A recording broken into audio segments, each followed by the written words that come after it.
So, ladies and gentlemen, if I could ask you to take your seats, veuillez vous asseoir. Merci. I hope you had a delicious lunch. One of the fantastic things about this forum is the people you meet and talk to outside the plenary sessions. I hope you had as many interesting discussions as I did. Maybe a big round of applause for all the organizers of the forum, pour tous les organisateurs de ce forum. Now, ladies and gentlemen, as you know, a vibrant cultural life is the backbone of a democratic security. Arts and culture foster pluralism. They foster Thank you. They foster critical thinking and public reflection, strengthening resistance to anything that touches on authoritarianism. But when artistic freedom is restricted, democratic backsliding often follows. While all the amazing technology which we all follow at the moment has expanded creative expression, it has also enabled, as we heard, a lot mass manipulation. This session will explore how cultural policies can safeguard artistic freedom, promote democratic values, and empower artists to shape public debate and foster engagement in a technology-driven world. It's my great pleasure to ask you to welcome on stage. We have with us today the Strategic Communication Advisor and Producer for the United Nations Population Fund of Mexico. Please give her a big welcome. Katia Hernández Ocaña, bienvenida a ti. Aplausos, por favor. And before we begin, I think you're going to announce two special guests who we have with us today. Over to you.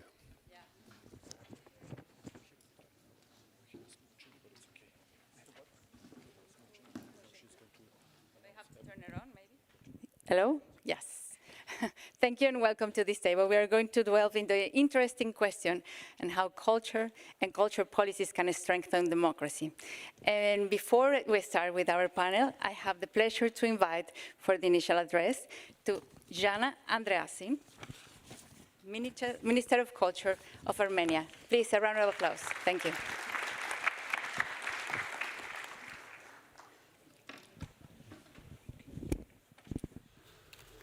Thank you.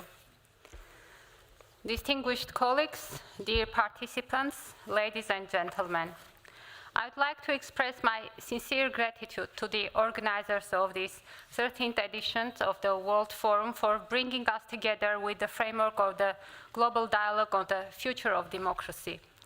Today, when democracy faces serious challenges across different parts of the world, when public trust in sustainable development, in systems of governance, in the media, and even within societies themselves is often undermined, it is more necessary than ever to return to the values that make democracy meaningful and tangible for people.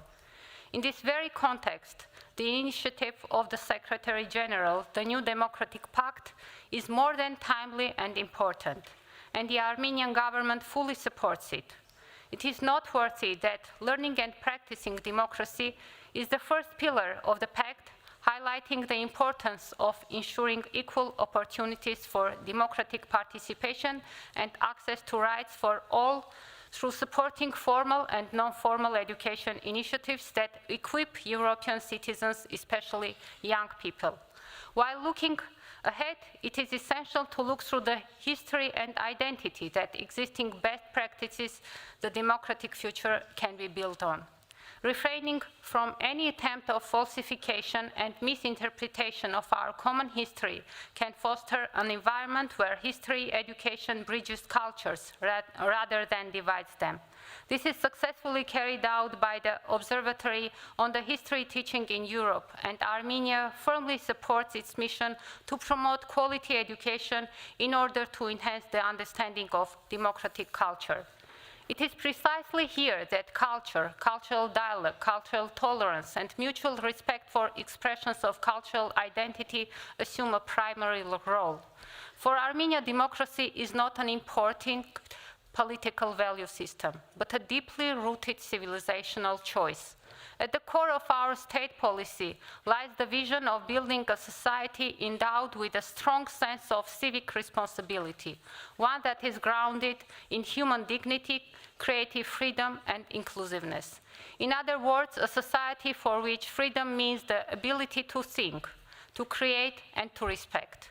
And it is in this dimension that culture becomes a genuine instrument of democracy. Democracy begins at the moment when individuals are given the opportunity to freely express their thoughts through speech, through art, through language, and through creative action. By protecting and promoting the freedom of cultural self-expression, by supporting creativity and manifestations of cultural diversity, we are in fact protecting democracy itself. Ensuring such guarantees and specific legal mechanisms within the framework of state cultural policy is an investment not only in sustainable economic development, but also in the public consciousness. In Armenia, cultural policy is aimed not only at the preservation and unbroken transmission of cultural heritage to future generations, but also at the development of new cultural forms that reflect the values and perceptions of the contemporary society. In recent years, we have taken concrete steps to create an open and inclusive cultural environment. Our main approach to cultural policy is that culture must be decentralized, and equal opportunities for participation in cultural life must be provided not only in the major cities of our country, but also in all communities. In numerous communities, open cultural spaces have been established for art, music, exhibitions, and cultural and artistic educational projects.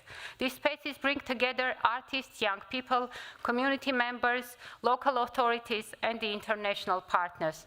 Particular attention is given to community-based cultural projects that encourage residents' active participation in shaping local cultural life. Museums, cultural centers, and libraries are being transformed into public spaces where open discussions, art classes, educational programs, seminars, and other joint initiatives take place. These projects, often born from civic initiatives, demonstrate that culture can be a language of peace and solidarity. Armenia strives to create an environment where creativity is regarded as a public value and a driving force for democracy.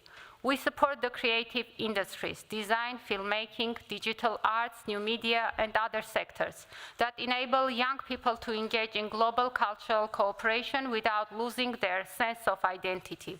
This approach simultaneously protects cultural diversity and shapes an economically sustainable creative environment. Culture is also education, not merely the transmission of knowledge, but a process of self-discovery. When schools and universities cooperate with cultural institutions, when young people have the opportunity to participate in art programs, a generation is formed that thinks freely, looks critically, refuses to conform, and continually strives for a better and more dignified life. That generation is the most valuable guardian of democracy. Democracy cannot survive without trust, and trust cannot be built through loans alone. It is cultivated through mutual understanding, shared creativity, and common values. Those values are shaped through culture.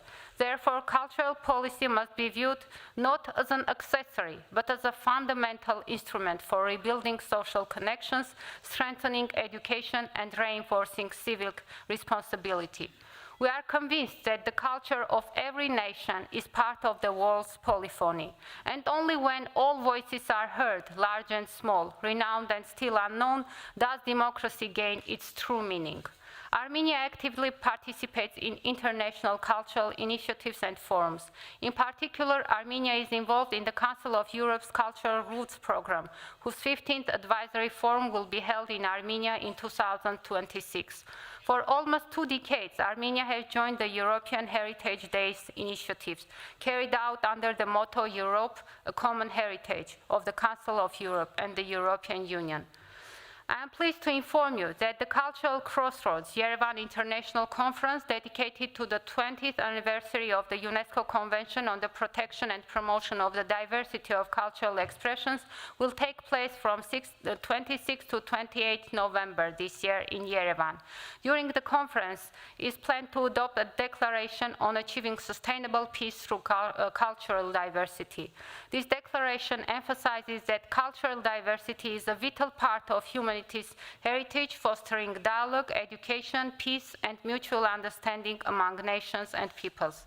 It pledged to protect and promote cultural diversity through cooperation between governments, civil society, and creative sectors, ensuring equal cultural opportunities, respect for traditions, and support for artists and innovation. Finally, it commits to using culture as a bridge for peace and sustainable development, advancing tolerance, digital inclusion, and long-term cultural policies for the benefit of all communities.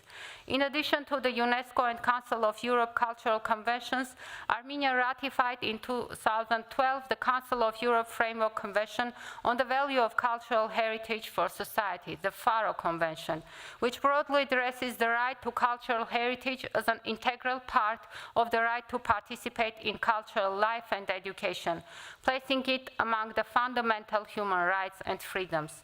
Democracy cannot exist without public trust, and culture is precisely the domain where people learn to listen to one another, to accept difference as a value, and to transform diversity into cooperation.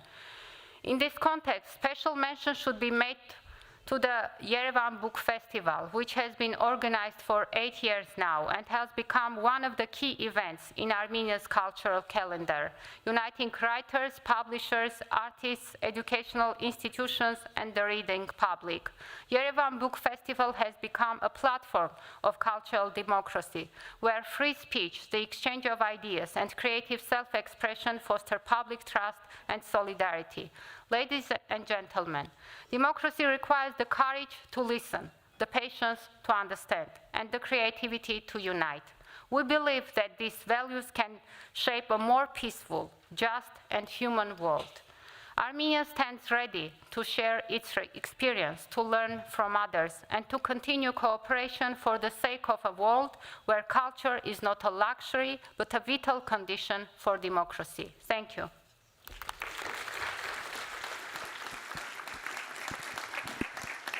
Thank you very much, Minister Andrasin, for this speech, for setting the stage so powerfully. Thank you. And now I have the pleasure of inviting you, Mr. Heidi Purga, Minister of Culture of Estonia, who will give also his initial address. Thank you very much. An applause for her. Thanks.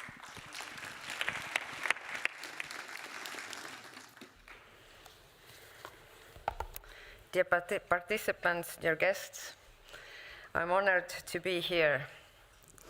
So, the question, how can culture and culture policy strengthen democracy? In Estonia, we often say that culture is not an accessory to our democracy. It is its foundation. Only a few constitutions in the world declare, as ours does, that one of the core purposes of the state is to preserve and develop our language and culture. A small country lives by the scale of its imagination, and imagination is cultivated patiently and publicly through culture. My message today is simple. When cultural policy protects freedom of expression and creativity, guarantees broad participation, and connects memory to debate, it steadily strengthens the democratic art of active listening and the whole society. Let me illustrate this with 3 examples from Estonia, and then draw a wider argument, one that echoes the warning of American philosopher Martha Nussbaum that democracies risk spiritual malnourishment when they neglect the arts and humanities. In her book, Not for Profit, Why Democracy Needs the Humanities, she argues that a democratic society depends upon capacities that markets alone do not nourish: critical reasoning, narrative imagination, and empathy for the other. Cultural policy at its best is how a democracy decides to cultivate those capacities at scale. Lessons from my home, Estonia. First lesson: culture, fragile and vulnerable as it may seem, has proven astonishingly resilient, unexpectedly strong. Every nation that has endured the night of totalitarianism knows this strength. One of the first acts of the Soviet power when it occupied Estonia and its neighbors in 1940 was the cleansing of libraries. Workers were hired to destroy harmful books with axes, literally. It was hard work and in the end, futile. They succeeded in destroying countless volumes and impoverishing both public and private collections. People burned or hid books for possessing the wrong one could mean prison. And yet, not a single book was truly destroyed. Each survived somewhere, and they were read, secretly at first, and later openly again. You see, the destruction of memory is never easy, because people know remembering gives strength. It is essential to survival. Second, the National Song Festival, our Laulupidu. Every 5 years, tens of thousands of Estonian amateur singers gather in a ritual that is at once artistic festival, civic rehearsal, and public pledge. Historically, the singing revolution taught us that the people can resist peacefully by keeping its voice in tune. Today, the Song Festival still does democratic work. It bends generations, creates civic pride without narrow nationalism, and embeds participation as a norm rather than an exception. From a policy perspective, what matters is the system that sustains it between the festivals, the local culture houses, music schools, municipal support, and volunteer networks.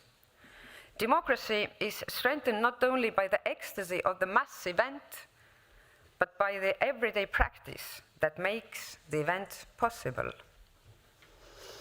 Third, Vabamu, or the Museum of Occupations and Freedom, and the broader field of memory work. Vabamu curates exhibitions, testimonies, and educational programs that insist history is a living argument, not a set of settled facts.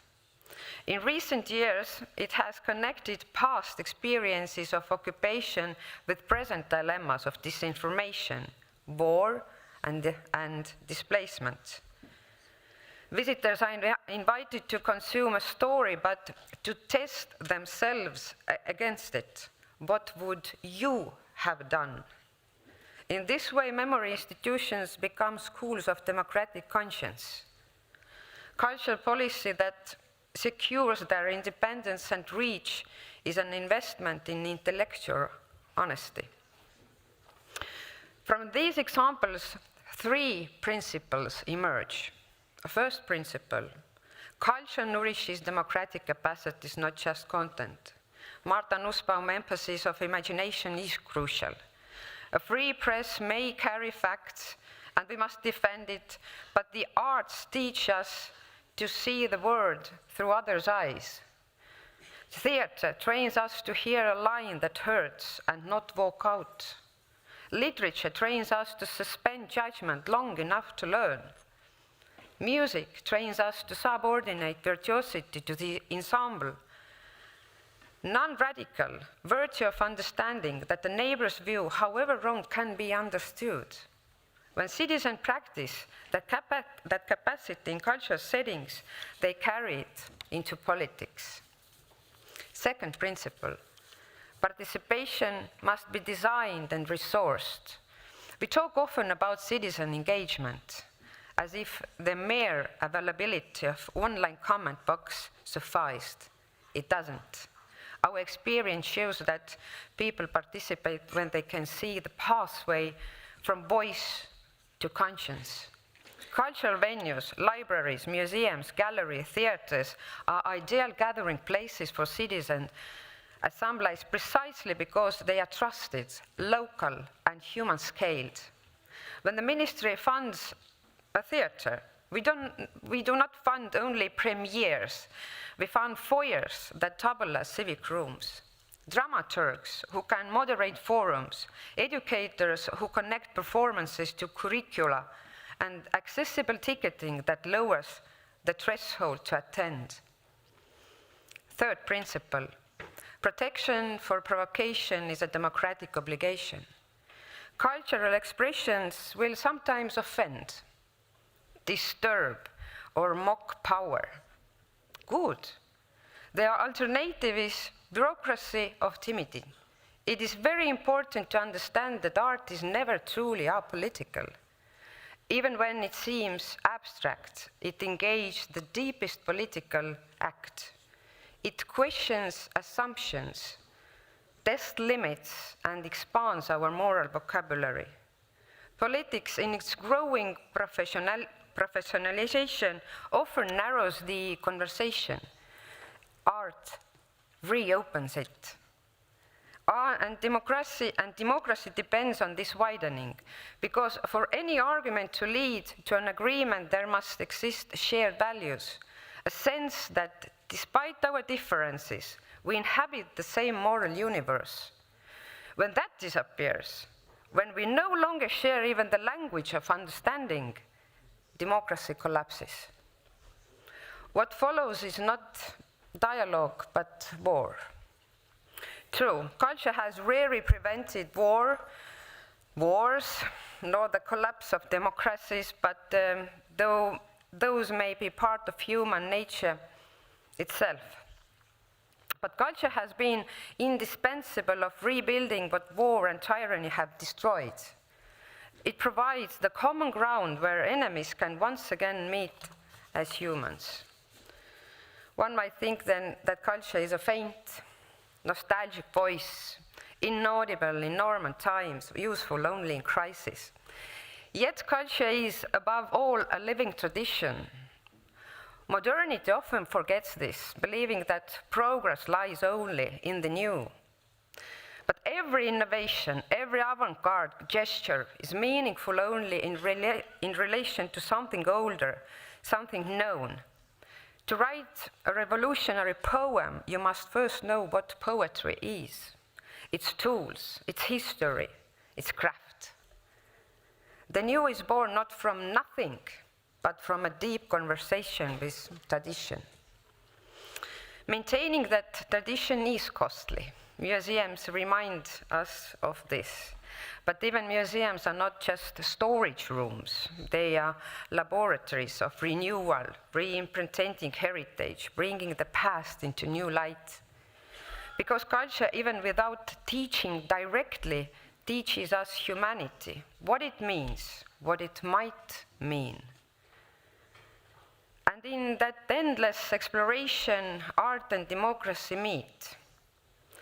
For what is democracy if not the most human form of governance?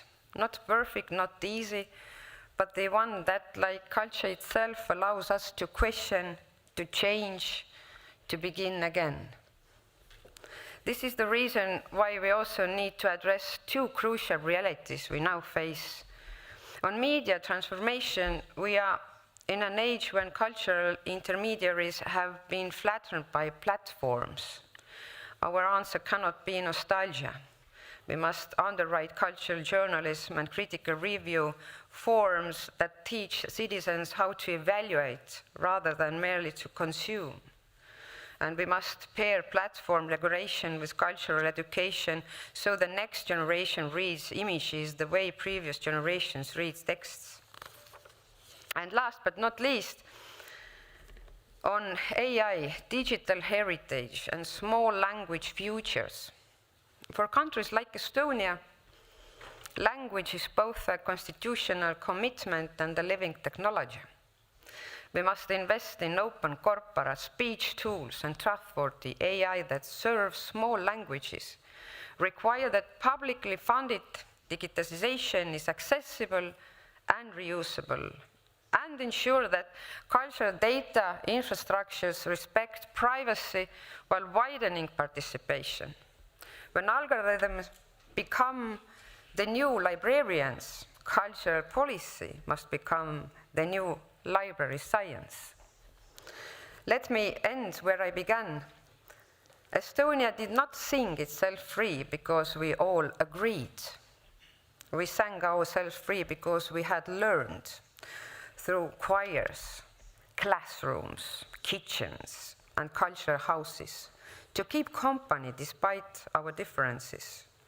The task now is not to preserve culture as amber, but to let it keep doing the democratic work it has always done, enlarging our sympathies, sharpening our judgment, and drawing us again and again into common time.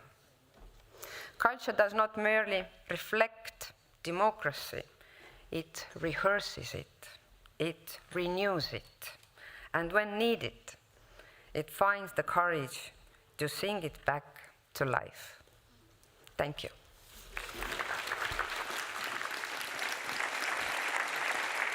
Thank you very much, Minister, for these inspiring words. And thank you all. I'm really surprised that after lunch, we have a very full hemicycle. Thank you very much for coming, and especially because we really know, and you can read the concept note, and Alex did a magnificent introduction.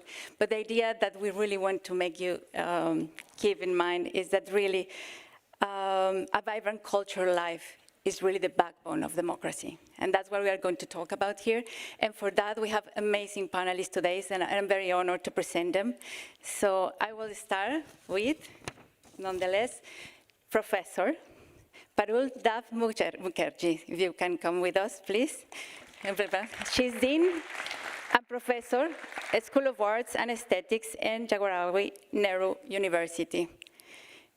She is the leading, this way please, and this is it, thank you. She is a leading global academic voice on contemporary art and cultural policy. Her research provides crucial insights into how cultural vitality and pluralism strengthen democracy resilience across diverse global contexts. Thank you very much for being with us. We also have with us an artist, of course, a visual artist. She's Mimiko Çurkan, come from Turkey, please. Can you come for us?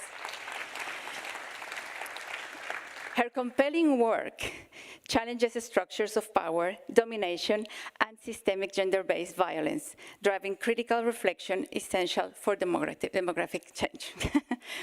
And last but not least, we have a very special guest. We have with us Volodymyr Tchenko.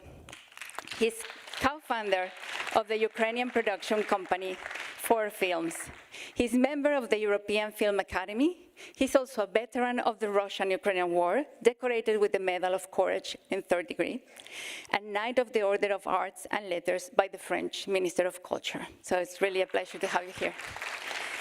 And of course, this panel will be very, very important because we have also the presence of the 2 ministers that just gave their address, and I will really invite them to come to the table too, because I guess we really need to hear more on what have you done in the terms of culture. So thank you, and applause for them too. Mr. Janas Varsiki. So to start, I really think our new panelists need to give us a little introduction, a short one, because we have little time and we want really to hear a lot about you. So Professor, if you want to start with a short introduction address, you have a microphone there, thank you. Well, I want to start by thanking the organizers for inviting me, and especially Katya for moderating the session. And also, this is my first time in Strasbourg, and even the hotel where I'm staying, Leonard, I'm amazed at the easy, dialogue which is happening between traditional art and contemporary art, which I see it all, the way the hotel is decorated with murals, and this is something I find very, very striking because the part of the world I come from with the colonial history, we always tend to look at our own culture as a precious category, and the idea is to keep it pure, uncontaminated by too much of modernism. So it has been a very refreshing change for me to see another trajectory. And in terms of the topic that we are here to talk on, cultural democracy and the role of cultural policy, which I think is very, very topical, because today we are really living in times where a lot of things are being done, objectionable policies are also being justified in the name of democracy. And so these are not very easy times. And many speakers in the morning session kept reiterating how we are really living in these fraught times. And so it becomes a very important responsibility to be able to guard the misuse of culture. And therefore, the role of cultural policy becomes extremely important. But what happens in our times is the way in which there's such a strong dominance of a certain kind of, I would say, fundamentalism, where even democracy is being reused in trying to justify what is being done. So what I mean is the realm of culture sometimes tends to be taken over, and very often I find in my context, the national art institutions, like National Gallery of Modern Art, becomes the place to showcase the state power, where all the trophies, all the medals received by politicians are put on display. And I think this is a really crass example of the way in which the democratic power is actually being abused. And therefore, the role of cultural policy to be designed in such a way that such excesses can be called out by the public. Thank you very much for your initial address. And now, Mimiko, we need the voice of an artist.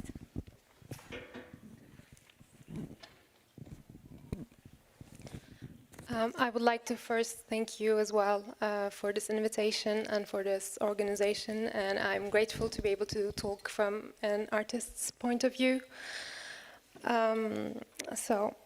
I fondly remember my history teacher in middle school who told us about the origins of democracy in ancient Greece. She said, obviously voting was only meant for men who were not enslaved and above a certain age. In times of threat and insecurity, those citizens voted twice to relinquish their rights to an all-powerful ruler. And unfortunately, this historical fact feels globally relatable today. I've met artists from various origins across generations, and most are very concerned. To add some perspective, here is how I picture our kind, the humankind. Those who presume to be all-knowing, yet live as if lost, wandering. This is the working title of a series of videos I'm working on. Yet in turbulent times, I feel I'm lucky to be an artist. Lucky to have discovered my vocation, lucky to have studied it, and lucky to be able to pursue it with the support by family, friends, and partners. It's not easy, but it provides the horizon towards which I can move on. And this could partially explain artists' resilience. Many years ago, right after my master's degree, an experienced gallerist gave me a friendly warning.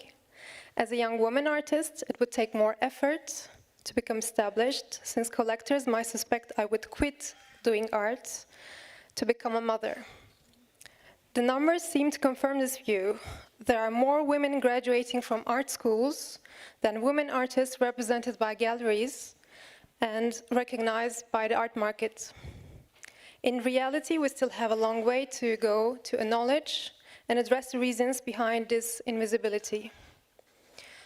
Ideally, artists create openness, weaves new ways of relating, but also disrupts what is already established. I am particularly interested in exploring themes such as gender identities, body image, power, vulnerability, intimacy, and violence, often through martial arts, which I personally practice. Other artists collaborate with researchers in laboratories, scientists at observatories, on the field with indigenous communities, local farmers, activists, NGOs, and so on, in order to open up or disrupt in their own ways. Works of art can slip through the cracks, infiltrate, take root, and grow like plants, but only if there is someone to receive them, when a genuine exchange with a society is possible. Without that reciprocity, it feels like calling into a well from which no echo returns. Speaking from experience, this is devastating. What we do as artists on a daily basis is not essential in a utilitarian sense. Yet societies that recognize the need to engage with artistic and cultural productions are the ones where exchange and openness are most likely to flourish mutually. I was able to fully grasp this during a residency in Paris last year. Adding to these challenges is the fact that there aren't nearly enough programs allowing artists to reflect, connect, produce and share, while at least surviving. And that's without mentioning the additional roles many women are expected to fulfill, such as caregiving. It's worth noting that this topic is relevant worldwide. It was the focus of a panel discussion held by women artists and arts professionals I know at an art fair in Switzerland in the early years of the pandemic. This often creates an ecosystem of competition, one in which those with the wind already at their backs are more likely to thrive than those facing a storm head-on, personal, social, or political storms. It also adds pressure to become popular on social media platforms that are, more often than not, owned by globally powerful companies. To conclude with an open question, if democracy has still room to improve, which it did since the antiquity, what ideas would artists come up with if there were more opportunities to think, reflect, and collaborate with policymakers? Those ideas may not have immediate application, but it all begins with intuition, imagination, and intention. Thank you. Thank you very much. Thank you very much for bringing your view and color to this panel. Thank you. Very nice. And now we have you, Mr. Tchenko. Thank you. Hi, everyone. First of all, I would like to say that I hate to wear the suits, but you know, some part of the world became quite sensitive about it, so this is why I did it. I'm very honored to be here today in this room and to discuss the culture in this absolutely beautiful and safe, at least for now, place. And I just would like to give you some very simple facts why does culture matter. Because of the Russian imperial culture, Russia attacks us. Because of the lack of attention to Ukrainian culture inside our country, we gave a wrong impression to Russia that it's going to be a very simple task to enslave us, which is totally wrong. Because of European culture of collaboration and support, we give a strong support from Europe. Money, weapon, help for our war refugees, and we're very grateful for it and we'll never forget it. And probably because of the cultural difference, we didn't get any support from the countries which we called Global South. And I should say that, you know, we always said that the democracy is a backbone of our culture, and this is why we're actually here today.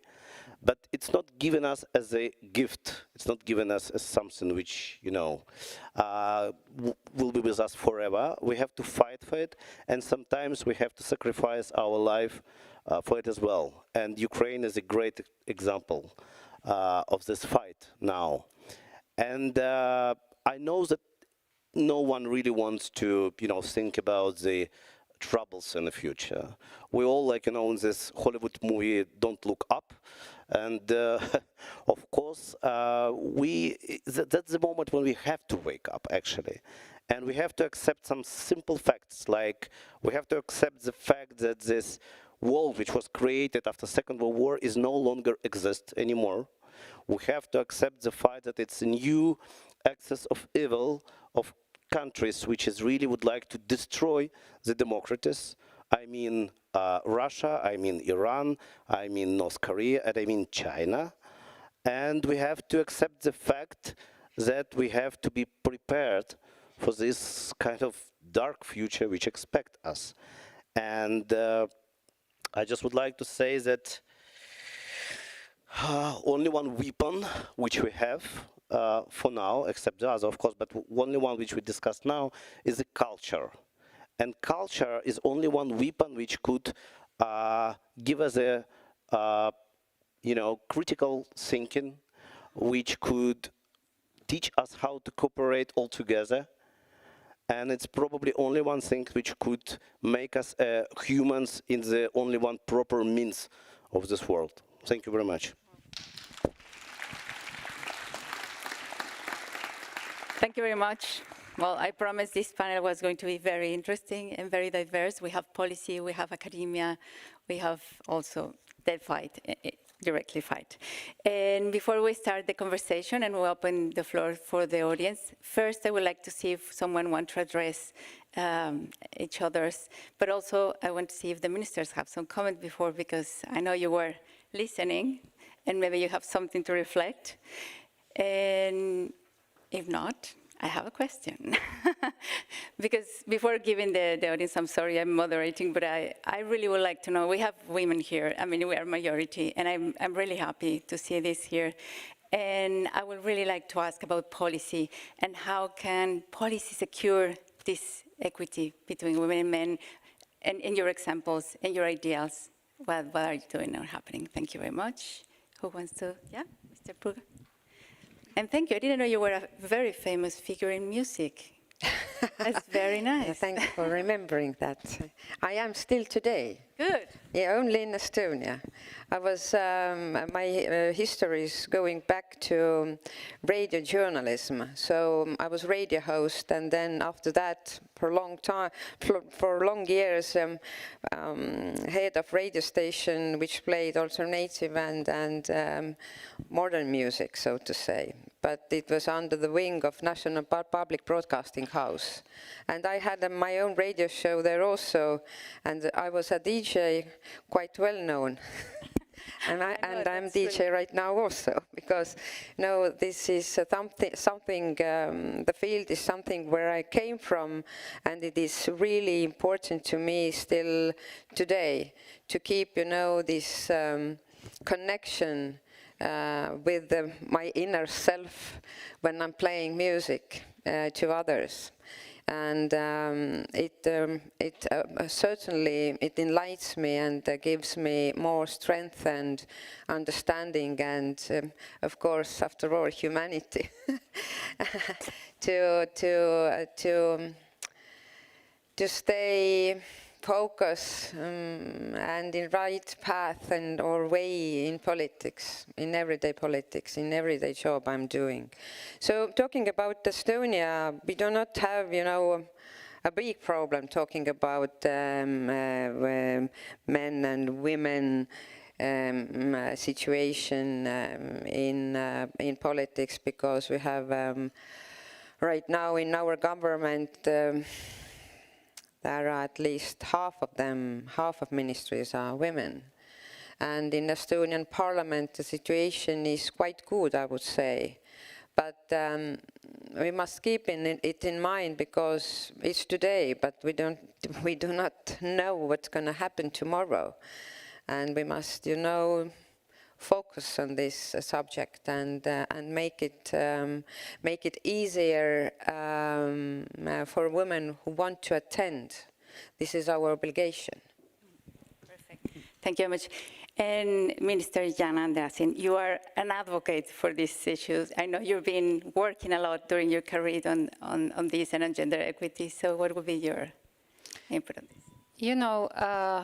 I'm really in a more maybe easy position because being the Minister of Education, Science, Culture, Sport and Youth give you enough possibility to create synergies between these very important sectors. And when we are talking about how culture could enhance democracy and the values in the society, the main tool for that is education.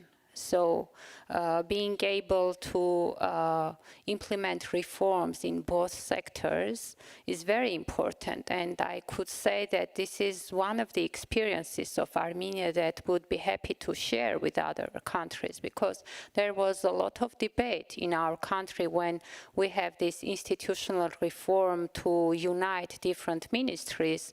And there was no one single opinion that this is the right decision. But now when we have 6 years of operation of this united ministry, we could say that these kind of interdisciplinary topics really are working very well when you have one team working for the same target, for the same purpose. And one of the strengths of our ministry is the cultural education. And we are in the phase of big reforms in education sector. We have curriculum reform, and the core of the curriculum reform is changing our curriculum from the knowledge-based one into the competency-based one. And this is key when we are talking about how to deal with the challenges of today's society. We need to provide the competencies and skills for our kids and young people that they need in their everyday lives. So this kind of competencies, that is critical thinking, media literacy, cultural and democratic values, are the core of our curriculum. And of course, one very important principle of our curriculum is the gender sensitivity. And by the way, I would like to thank Council of Europe, because they were the expertise for this curriculum reform. They provided expertise particularly in the gender sensitiveness of our curriculum and textbooks. And you know, one very important thing to achieve success in these difficult topics is consistency. When we are talking about gender equality and fairness in the society, this is not a topic that could be solved by one step, 2 steps. It should be continuous policy, strategic thinking and planning, and continuous work towards these final targets. And looking back, I could say that we really have a good dynamics. Now we have not half of the government, but third of the government of Armenia represented by women ministers, my very successful colleagues. And we have also very good representation of women at the parliament, more than 36%. But we need to work on this. We need to tell our kids every day that they can do everything they want. I have 2 daughters by myself, and this is something that is part of parenting, part of policy, part of our everyday life. Thank you. Thank you very much. Yeah, adelante, please, Professor. So this is to exchange notes about, comparing what you said about Turkey and status of women in art. And I was just thinking of a comparable situation in India, where before nationalism, before the gain of political sovereignty, 1947, when there was a very strong groundswell of movement, against the colonial power, that was the time when women almost took part almost at the same level as men. They were all out in processions, singing songs, all these cultural practices, taking part in drama. But the moment the political independence was arrived at, it was as if now your time is over. The men in the group would say, now you can go back to your usual role and we will take over running the country. So I think a lot of disparity really can be kind of traced back to that moment, and which is why post-independence period, there was a tremendous struggle for women to be able to fight this kind of a bias. And it's only in 1990s that there has been greater visibility to a lot of women artists, also because they were in conversation with what was happening with the women's rights movement, the grassroots level movement, which was in the social world. And only through that strong collaboration with those activists that they were really able to make their presence felt. Interesting. And I guess we have to hear the artist, because you said you feel really lucky, and actually your context was very special. So what can you say about this? Just to clarify also, I think that numbers is also kind of worldwide.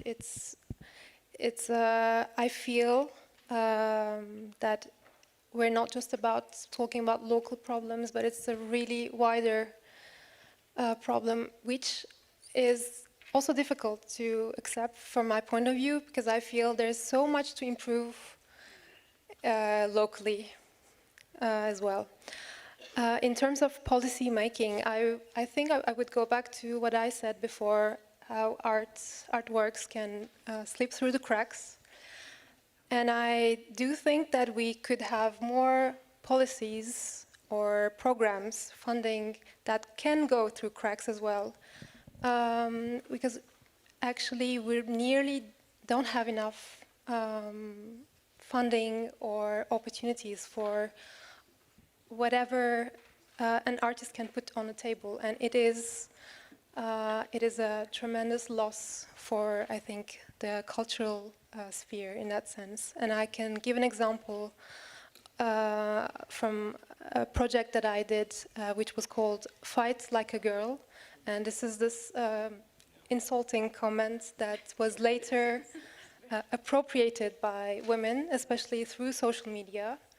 So I like this contradiction, and it also helps me convey this also problem in martial arts, how women are represented. They are either bullied or overly sexualized. So these are contradictions that I like to address. And so this was a performance work I first did in Istanbul. This was it was a very public exhibition, but it was privately funded. It was a collector's collection exhibition. And I was then, 2 years later, invited to the Havana Biennial to adapt this work. And I adapted it to collaborate with Cuban women boxers. And what was interesting is that there was no way of really finding public funding from neither countries. And we had some little private support. And even with that one, the project went beyond my expectations in terms of connecting with the public. And it was a twofold connection. For the Cuban women boxers, they realized there was value in what they were doing besides the sports context, because they were performing in this art space. And from the arts world context, they were able to realize how this can be something strengthening, and it's not just about violence, for instance. But to add more, another layer of a complicated matter, I think as an artist you also think about the fact that, for example, in Cuba, artists are imprisoned for speaking their minds. So what do you do as an artist? Do you still participate or not? So these are difficult questions, and these are unfortunately ongoing questions. I think artists can only decide for themselves. Very interesting. Thank you for bringing that up to this table. And you mentioned a thing that I really wanted to see, because you gave this image of the light entering through the cracks. Because I see that in your work, Mr. Volodymyr Yatsenko, you've been working in films even despite during the conditions and during the war. You've been producing films that were nominated for the Oscar.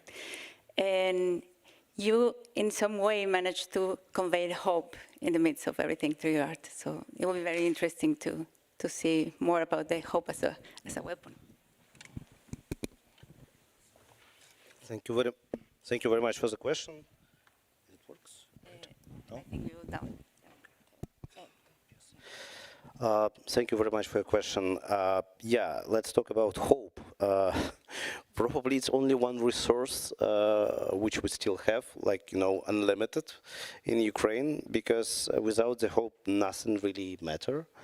And despite all of this things we faced now in Ukraine, we still have a hope that we're able to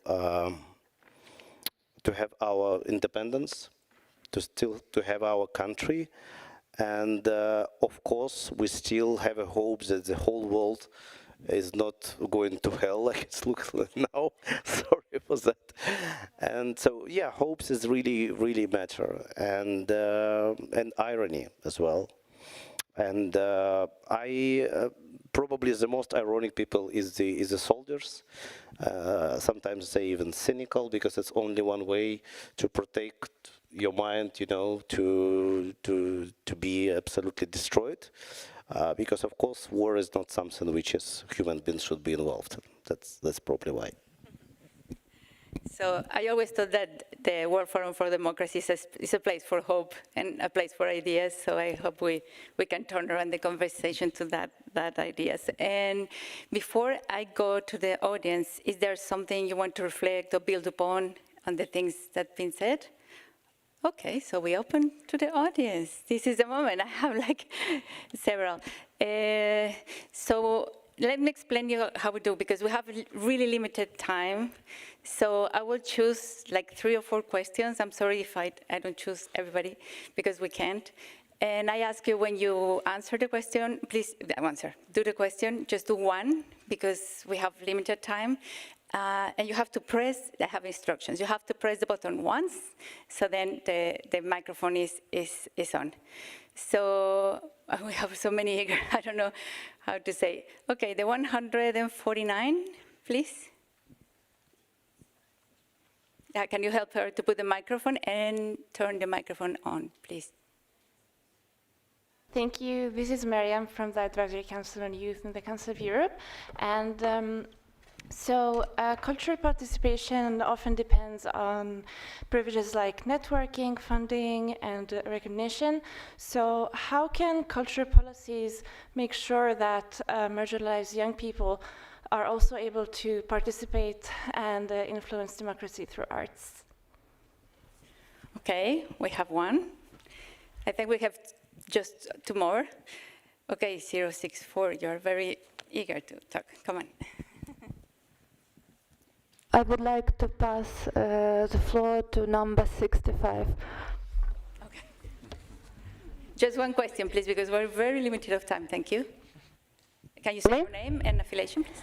Yes, hello, my name is Valeria. I'm an investigative journalist from Ukraine, and I have a question about culture and its future, and by this I mean like physical future. So to put a little context, my husband is a professional writer. He writes poetry and novels, and since 2014 his work included war poetry. For instance, a poem about searching for one military commander's hat. A little back to the microphone. Okay. In 2022, his poetry began to include... Sorry, the other way around, because we cannot hear you. Like this. Yeah. In 2022, his poetry began to include verses about souls of hundreds of Ukrainian children killed by Russian army, still playing on the playgrounds where they once lived. Later, my husband temporarily stopped writing. He simply didn't have time because he joined armed forces of Ukraine. And that choice was a choice of a citizen of free democratic country under attack. And I'm grateful that I can keep doing my work, which is investigating war crimes now. and my husband was able to make his choice, because not all of us did. Since Russia's full-scale invasion of Ukraine, 236 artists and 114 journalists were killed. And this number will rise rapidly because the technologies of autocratic regimes are advancing faster than democratic protection mechanisms. So I'm finishing. Yeah. So our main point is that democracy is slow and autocracy is fast. Culture is about slow influence, while ballistic missiles are about fast impact. And while writers took up arms to defend their right to choose, can culture not only withstand aggression, but also become more decisive? Thank you. Thank you very much. I think I have to stop here with 2 questions now because they are very strong and big questions, so I'm sure you want to address one of them, or someone wants to address one of the questions. Yeah, sure, Professor, thank you. This is regarding the first question about Marianne, yeah. About participation of young people in cultural practices. And I think, I'm sure in Europe, the situation is quite different, where you have access to a certain kind of artistic literacy early on, but very often in developing countries, the STEM subjects, you know, the science, technology, engineering, all those subjects are so much more encouraged, and students are also kind of brainwashed at early age that artistic practices, cultural practices actually take a back seat. And it's much later when they really become adults, then there's a reflection in them, then they realize how much they've actually lost out on. And one's own development remains very, very one-sided if you don't allow the other side to develop. So this is actually a big crisis at the moment. And I think at the level of cultural policy, it can be redressed by ensuring that at very early age, visual literacy is also included in the curriculum in the schools, so that sensitivity is built in at that early stage.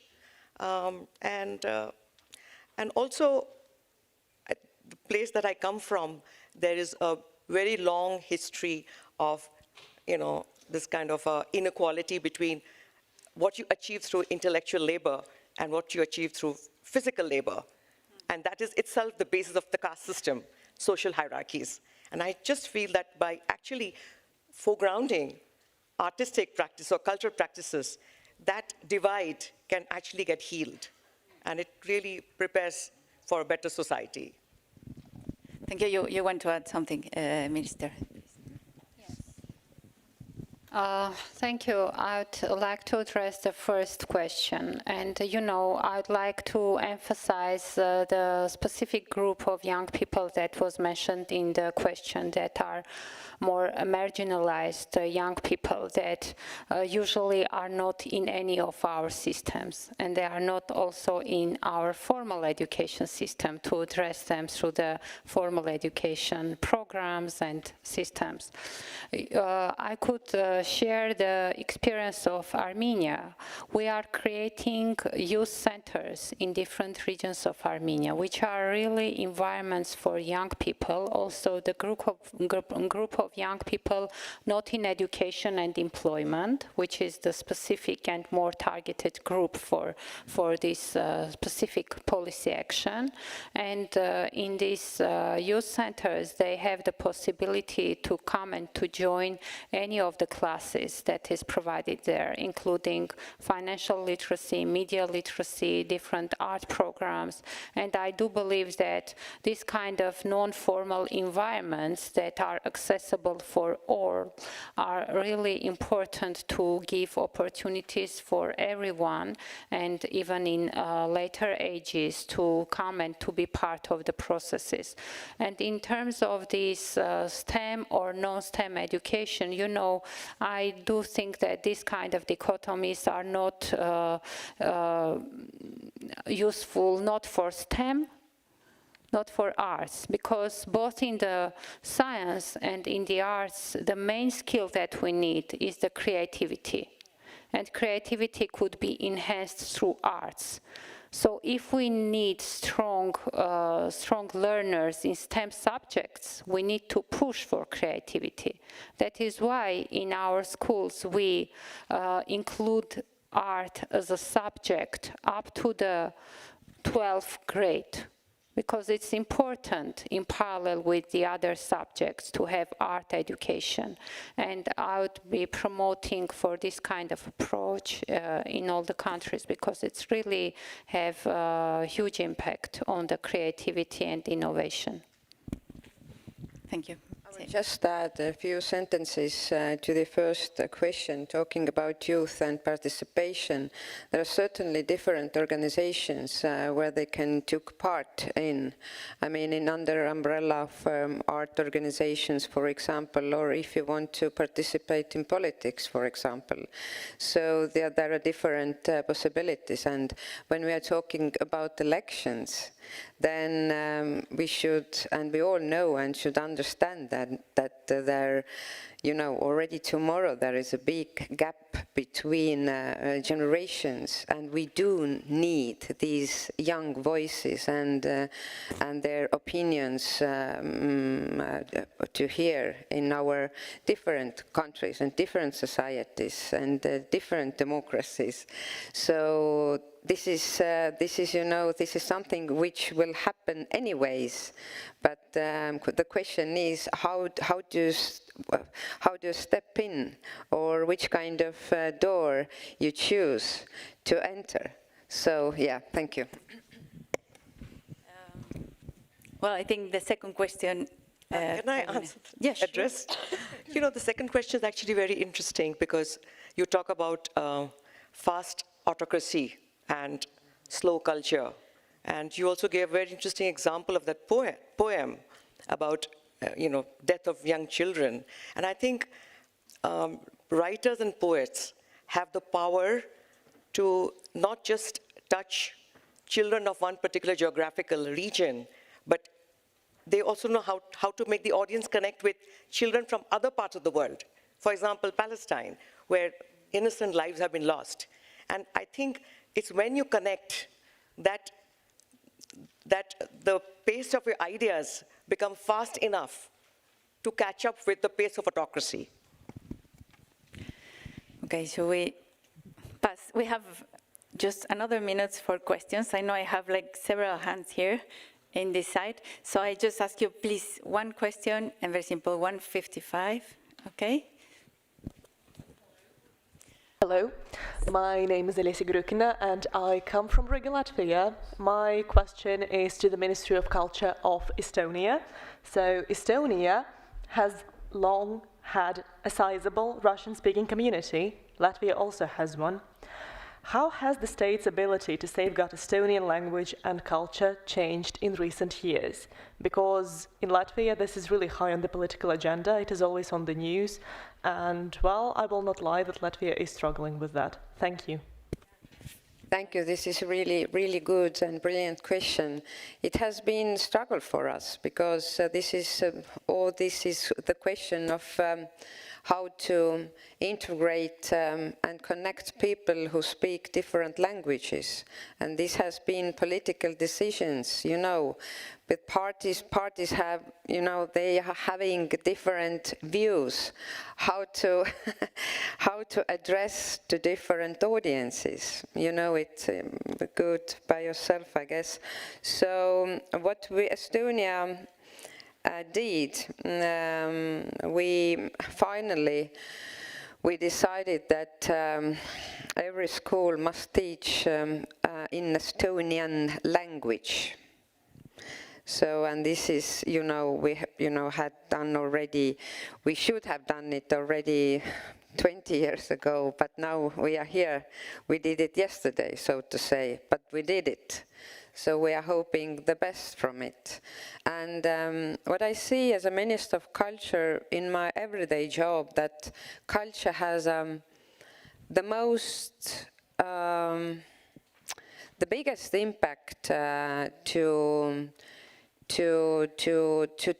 teach and to make different people with different languages, mother languages, to understand the history of, I don't know, the history of the country they are living, or the core of the culture they are living every day in. So I see that this connection to invite them more. To invite them more to our field of culture is the fastest way to begin in fresh position, so to say. Thank you. It's a good question. Yeah, thank you very much for this really outstanding question. I try to be very short. First of all, I think it's a very important role of the culture to prepare the population of any country to fight for their freedom, right? And for example, if we check the numbers, for example, in Poland, when only 15% of population really ready to fight for their own independence, this means that this fail of the culture. So it's, and you guys don't have time to be slow anymore. That's the point.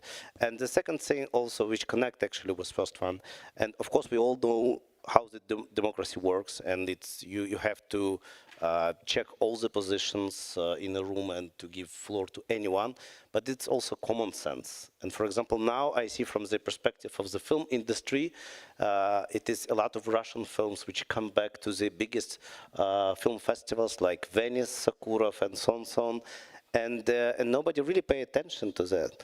But Sakharov said at his interview, for example, that when he had a conversation with Putin, he said to him that, first of all, you come to the country, I'm come to the country with my films, and then you come with your tanks. This is how it works. So I just would like to admire you to use the common sense as well a bit. Thank you very much for that. Okay, thank you very much. That was a direct question. I see if this side of the audience, we have a question, 220. We have to take, I guess we take just 2 more questions because we're running out of time. Thank you. Yeah, can you please say your name and affiliation and the question? Yeah, just once. Just press once, the bottom, and then talk. Yeah.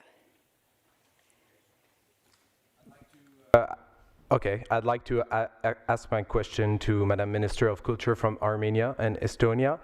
To you who knows how culture can build passive revolution, as the Velvet Revolution in Armenia, and Singing Revolution in Estonia, and Quiet Revolution in Quebec, which shows the strength of culture as central element in democratic renewal.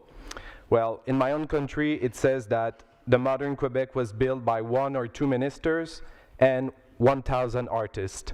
So at the time of globalization, how to maintain our cultural sovereignty in front of platforms more hegemonic and dominant than ever. Furthermore, what role might play artists in those public policies, which rhymes more with administrative than participative? Thank you. Wow, another direct question. So if you want to do maybe just short. Yeah, I emphasized and talked about Estonian song and dance celebrations in my speech, but yes, this movement included on the list of UNESCO of intangible heritage, so we are really, really proud of it. So, you know, what happened after all. And the movement mobilizes and truly engages communities across Estonia. So there are different actions during, before, and after the celebrations. For example, the fire journey events, the Women's Voluntary Defense Organization cooking soup for participants, and etc. Much of the song celebration movement is based on NGOs and volunteers, while at the same time it remains a highly popular topic for all kinds of public debates, which is really important in my opinion, and you know, which is something policy cannot, you know, destroy or distract or interrupt, which is like initiative, what is coming from the field, from the grassroots level, and this is really important. And I guess that we all in Estonia, we all do know that the less interruption, the best it will be in the future also. Thank you. Thank you. In fact, it's a really very interesting question, and being with my educational background, a sociologist, I think it's a matter of a separate study to understand how the cultural layer plays role in the revolutions that happening in our countries. And of course, the Velvet Revolution in Armenia, we called it also the revolution of love and solidarity. It's about our common values, and it's about the importance of looking deeper on our real life. You know, we are now emphasizing, and the priority agenda of our government is the peace in the region. And it's deeply rooted in the culture. And we need to make more visible the part of our culture that is making possible the peace in the world. And this is something that I see as direct role of cultural policy, and this is something as I see direct obligation of the governments. Because, you know, when we are talking about culture, cultures could divide, could separate, and if we are talking about stereotypes, they could deepen even more the most negative emotions among different regions, among different nations. And what we do need, we need to stop cultivating and intensifying the intolerance, which is creating the most negative things that we are talking today. So I do see the role of culture in creating common understanding of our human values, and I do see the Armenian Velvet Revolution as a way to return to the roots, to look at the core and to see our common values that also opening up the new roads for the development in the region. Thank you. I see nodding. You want to add something? Okay, perfect. Because we just have one more question for the audience. I come to this side because, yeah, I never turn around. 173, sorry.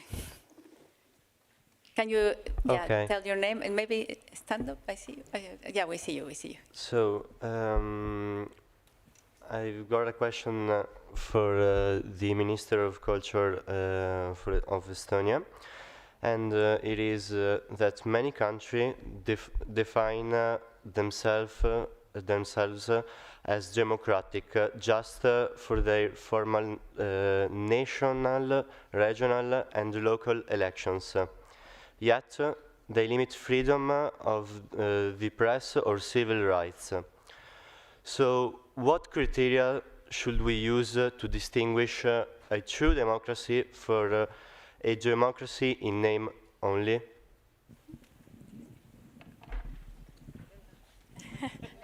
So can you repeat the last question? How can we? Yeah. What criteria should we use to distinguish a true democracy from a democracy in name only? That's a super big question. We need a debate for that. Yes, it's you know, it's a whole chapter we need to open. Exactly, we have just 2 minutes, but maybe we can follow on the question. Thank you, very interesting.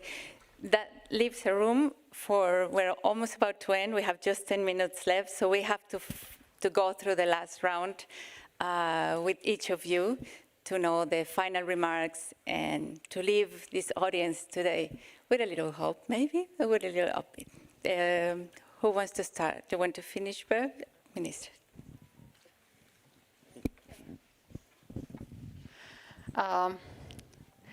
I'd like to thank the auditorium. You know, when we see the full auditorium on this kind of events, it means that the topics are relevant. Yeah. And culture and democracy, they are interconnected. But how they would be interconnected, it depends on us. Culture could enhance and renew democracy, but also culture can prevent from democracy. And we have examples for everything in our common history. So it's really important to be concrete. It's really important to be precise. And when we are talking about culture for democracy or democracy for culture, first of all, we are speaking about creativeness of our people. Because if we create environments for our kids, young people, citizens, to have the fundamental rights to express their views, to create, to have these creative actions, then good things will happen, because creativity and innovation moves our nations forward. And I do believe that despite of the technological revolutions that are happening, the human mind and innovation will make us move faster and progressively. Thank you. Thank you very much. Yeah, it's extremely important to understand, you know, the possibilities what culture can offer to humankind and to different democracies in different countries. When we are sitting in the theater, when we are visiting art galleries, when we are reading a book, when we are listening a really good concert.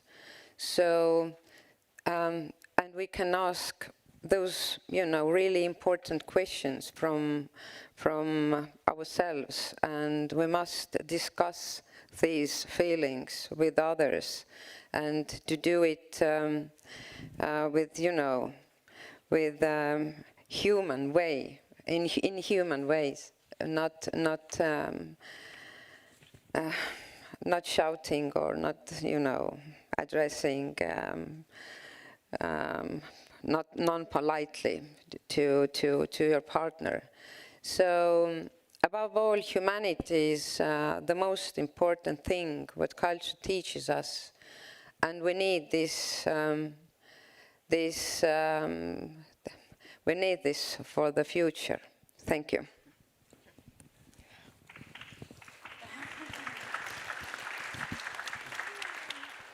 Well, as I was listening to both of your intervention in the context of Europe and culture, and also what the remarks made about Velvet Revolution, I was just comparing it with my part of the world, where like India is really a subcontinent with so much of heterogeneity that it becomes quite difficult for me to imagine that sense of cohesiveness.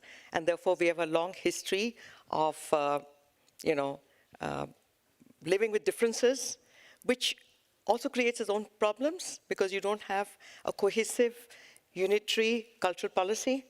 And it also gives rise to certain elitism, so which I normally see in the art world in Delhi, for example. On the day of the exhibition, you find that you know, whole gallery is thronging with people, and the very next day, you hardly come to see any people. So because the difference between the have and have-nots of, you know, cultural competence is so much. And one of the ways in which one has to address it is through interventions in cultural, not just cultural policy, even pedagogic policy. How you introduce education, which does not create this kind of hierarchy between science and arts at the very early stage, which could be one of the ways of intervening. But I think, and also the question which was raised earlier, how to distinguish between fake democracy and real democracy, it's really the most challenging situation of our times. And that's precisely what is happening. At least I get to see it happen before my eyes. Even in cultural policy, the cultural policy may be very well articulated in the favor of democracy, but those who implement it, they will have their own agenda, and they will use the same cultural policy to justify something which is totally undemocratic. Thank you.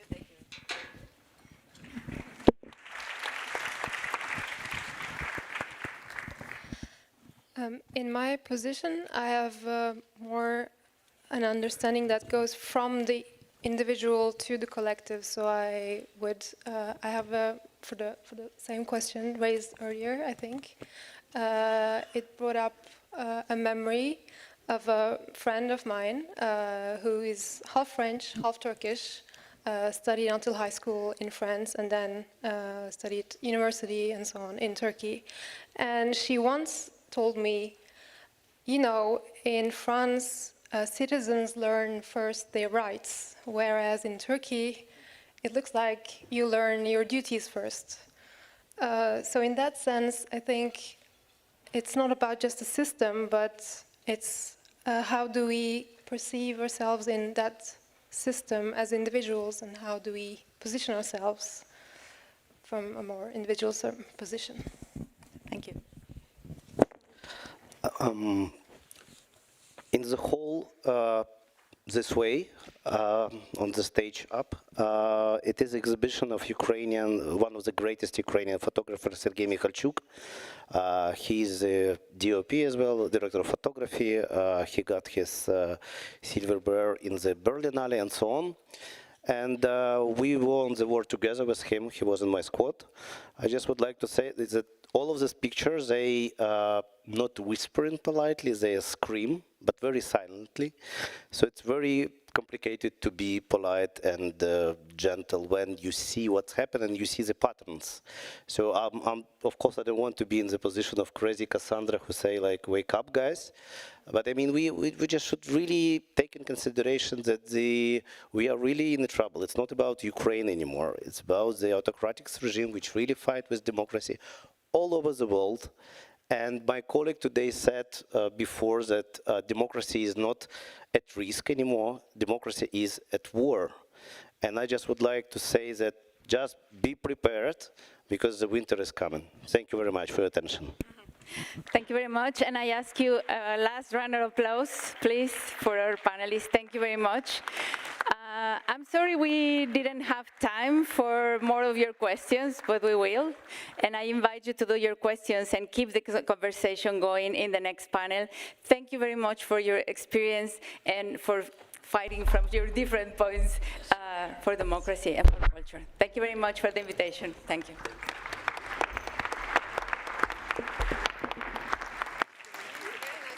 So thank you very much indeed, Katya, and to all your panelists for some very personal testimonies coming from different parts of our continent. Thank you very much indeed for that interesting panel, and thank you too for your demonstration at the end. We now come to a very special moment in our afternoon. As we have been seeing in our roundtable so far, when citizens disengage from democracy, core freedoms and checks and balances begin to erode. Participation through voting, civil society and political engagement is essential to keep democracy alive. New technologies bring both risks and opportunities, as we've been hearing, for more direct, inclusive and informed democratic participation. This final session this afternoon will explore whether and how tools like deliberative forums, citizens' assemblies and other forms of public engagement can break down barriers to engagement, rebuild trust and help revive democracy. In a few moments, I'll invite the speakers to come on stage. But beforehand, I'm delighted to introduce the next important part. Sometimes those who struggle for peace, freedom and democracy cannot join us for reasons you'll understand in person in this hemicycle. This year's Nobel Peace Prize laureate, Mrs. Maria Corina Machado, obviously could not be with us here today in person, but she absolutely wanted to talk to you and to share an important message with you. So let us hear her words on a video message she spent specifically for us here today. Dear friends, it is a true honor to address the Council of Europe and the World Forum for Democracy from Venezuela. I deeply value this invitation and the opportunity to join you, even from afar, to reflect together on the state of democracy in our time. We're living in a decisive moment for freedom. Across the world, citizens are losing trust in democratic systems that once promised peace, prosperity, and justice. The very foundations of truth and accountability are under attack by authoritarian regimes that manipulate fear, spread disinformation, and exploit indifference. But democracy does work when we defend it with courage, when we make it deliver results for real people, and when we remember that freedom is not inherited, it is chosen, and it must be defended every single day. From Venezuela, we have learned this truth in the hardest possible way. For over 2 decades, our nation has endured a criminal structure disguised as a government, one that operates as a transnational network of corruption, repression, crime, and terror. It has destroyed our institutions, persecuted opponents, and turned one of the most prosperous nations in the Americas into one of the gravest humanitarian crises of our time. And yet, against all odds, Venezuelans have never given up. Even under siege, even in hiding, millions of us have continued to organize, to resist, and to prepare for the transition that is now within reach. That transition represents far more than a political change. It is a moral and civilizational choice. The opportunity to rebuild a nation on truth, justice, dignity, values that lie at the heart of Europe's democratic legacy and of this forum's mission. Today, Venezuela stands as a test for the international community, a mirror reflecting the larger struggle between democracy and authoritarianism unfolding across continents. And so I ask, what will the world do in this decisive moment? Will democracies unite and act with the same clarity and determination as those who seek to destroy them? Or will they remain silent, watching from a distance while brave men and women risk everything for the ideals that we all claim to defend? The Council of Europe has long been a moral compass for free nations. Your defense of human rights, pluralism, and the rule of law inspire those of us who continue to fight under the darkest circumstances. Venezuela's struggle, the sacrifices of our people are part of the same fight for civilization that this forum embodies. But democracy, it's not only about institutions. It is about citizens who believe they can build a different future. It is about moral strength, about truth, and about leaders who choose to serve rather than to dominate. And I can tell you this, the Venezuelan people are ready. We are ready to rebuild our country and to rejoin the community of free nations. We are ready to turn pain into purpose and suffering into strength.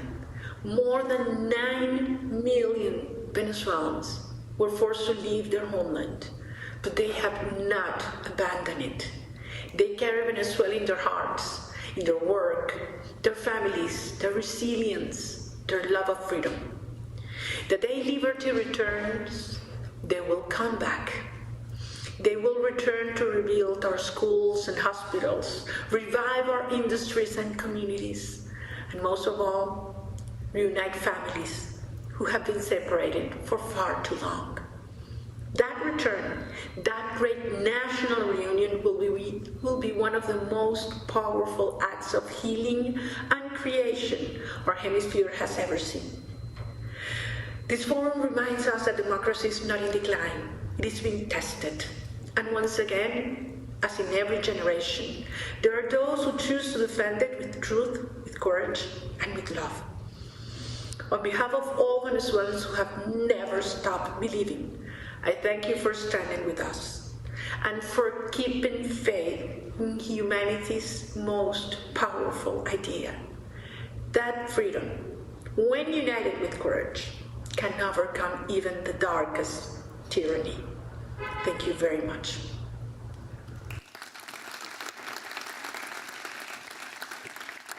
Thank you very much indeed. That was this year's Nobel Peace Prize laureate Maria Corina Machado in a special message, as you can see, that she addressed to us here in Strasbourg this afternoon. Now, to talk about the themes which she discussed and which I mentioned before, to moderate this final session of the day, I'm delighted to have the chair of the Committee on the Election of Judges to the European Court of Human Rights Parliamentary Assembly of the Council of Europe from Austria, Mrs. Petra Bayer, who is going to introduce your guest. Give her a big round of applause. Viel Applaus, bitte. Danke. Thank you very much and a good afternoon. We heard democracy does work, but we must fight for it. And it's not about institutions, it's about people, it's about citizens. How the future of democracy could look like, I think it has many different approaches, many different ways, how we can approach that, how we can work on that. And I'm happy to have very specific guests the next about 85 minutes to debate with you about that.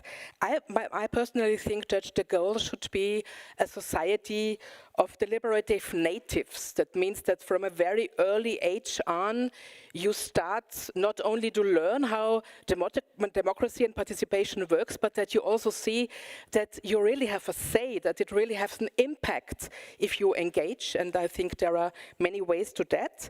And with that, I hope that we will find some ways to a more robust, diverse and inclusive democracy that is resilient to all forms of challenges because it's carried by people. And with that, I want to invite my special guest, and I start with Michael O'Flaherty. Michael O'Flaherty, please take one of the chairs. Michael is the Council of Europe Commissioner for Human Rights, and he is a human rights lawyer. We know each other from his former position in Vienna, where he was the director of the Fundamental Rights Agency of the European Union. Hello, Michael, good to have you here.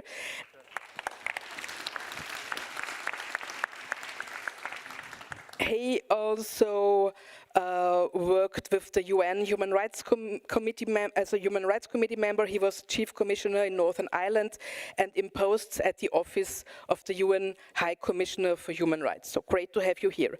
Secondly, I would like to invite the Sakharov Peace for Freedom of Thought laureate, Mr. Edmundo González Urrutia. Here he is, yeah. In April 2024, he was designated the unitary candidate of the Venezuelan, wherever you would like to, of the Venezuelan Democratic Opposition. And on the 20th of July 24, he, according to many international observers, he won the majority of votes on presidential elections in Venezuela. And now from his exile in Spain, he leads the efforts to consolidate a peaceful and constitutional democratic transition in Venezuela based on the values of freedom, justice, and national reconciliation. It's a really great honor to have you here with us today.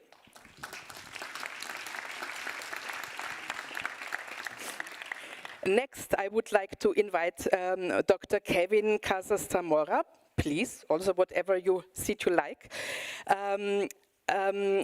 Kevin has been the Secretary General of the International Institute for Democracy and Electoral Assistance. We already work together as Council of Europe, of course, of Parliamentary Assembly of Council of Europe with the organization. It's a Stockholm-based intergovernmental organization with a mandate to advance democracy, and since August 2019. Previously, he was Costa Rica's second Vice President and Minister of National Planning, Secretary for Political Affairs at the Organization of American States, Senior Fellow at the Brookings Institutions, and many other things which I won't mention now. So also welcome here very much. Finally, we have with us Mrs. Selina Grant Catalango.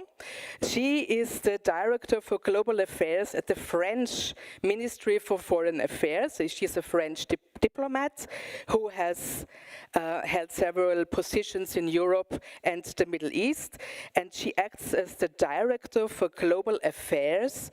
She leads the France's strategy on global issues, and it includes such important issues like supporting democracy, the rule of law, feminist diplomacy, gender equality, and education. Very welcome with us.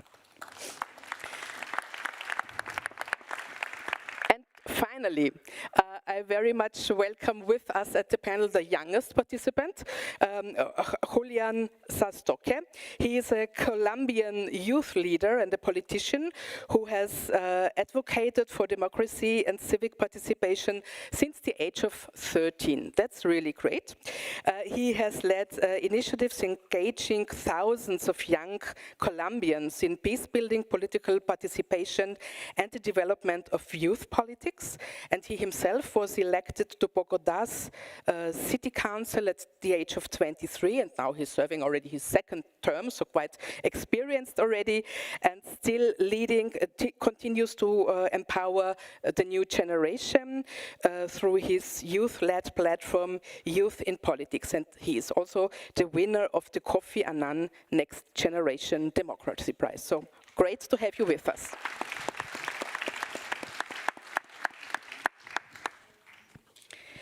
Yeah, I will start our conversation with Michael O'Flaherty, who is sitting next to me. And Michael, I think we agree that democracy and human rights can never be fully developed one without the other. So they really go hand in hand. How can we better protect the freedom of expression, the freedom of association, and that of assembly? And why is that so relevant for democracy and for human rights? Petra, thank you very much, and thanks to everybody. It's my first time at the forum, so for me it's a great pleasure. I think the panel is great because of the focus, not so much on the freedom of this or that, but on the reality of participation, because they distill down into this political concept of participation. And without participation, we don't have meaningful democracy, but we don't have participation without respect for human rights. Now, the most fundamental human right at issue is the right to vote, but I'm not going to dwell on that right now. I'd like to look at alternative, more direct forms of participation. And again, first to insist, these are not issues of good practice. They are, but they're not just. They're not just issues of a sort of a benign state. They are, but they're far more. They're an issue of human rights. You can easily work out a human right to participate from within delivery of almost every imaginable human right. And what's more, we demonstrate participation through the examples Petra gave of expression, association, and assembly, which themselves are clearly clarified. And one last thing before getting into dig in a bit. By using the word human rights, I'm immediately troubled by the word citizens. The word citizens is used in our title. A human right primarily belongs to a person, not a citizen. Now, there may be a reservation of certain rights to citizens for all sorts of reasons, but the basic frame we should never forget is people, not citizens. And that participation must be as open to the migrant in the camp as it is to the person born and bred with a vote in the country. Now, I'm traveling around Europe, the bigger Council of Europe the whole time, and I really recognize what Nobel laureate Machado spoke about. She spoke about much there, but within it, a deep frustration. And well, firstly, a deep desire to participate. People really want to get involved, but a deep frustration about all the impediments. And I'd like to flag a few of those by way of introduction. I'll give you the number. People hate it, moderators hate it when I say how many points I'll make, but I promise my old friend Petra, I'll do this in a remarkably short amount of time, because the number is 7. The first issue is consultation. Consultative processes, they have moved on so much in the decades, certainly since I started to work in human rights, but it remains massively troublesome. Still, far too often, in far too many places, people complain about public consultations on essential issues that are pro forma, that are ritualistic, that are empty, that are not seriously listened to, that don't get enough feedback, and that don't provide the necessary adequate access for people who need to be heard. Access is about where you are in society, the levels of disability you live with, your access to digital tools, so on. Second of my 7, young people. It's mostly a young group in the room, and that's fantastic. But young people like you are telling me endlessly that you're not listened to, and very specifically that there aren't the structured spaces for you to express your views. Now, this is a structured space. It's a really great example of what one could look like, but they're few and far between, including at the national level. And that's a serious issue, a place where you will be listened to by policy and decision makers, and you'll get a respectful response. Third, it is a sad reality that it's dangerous to participate these days in too many places. Look, somewhere up here, I don't know, Enes, are you in the room? I know you said you were coming. Enes Hakugulari, are you here today? Enes was sitting up here a few months ago when I was present in the room, a young Turkish activist. He gave a marvelous speech. He went to jail for that speech. And that's what I mean when I talk about the danger of political participation. And I want to pay tribute to Enes, who I think is a marvelous young man, full of courage and inspiration. But going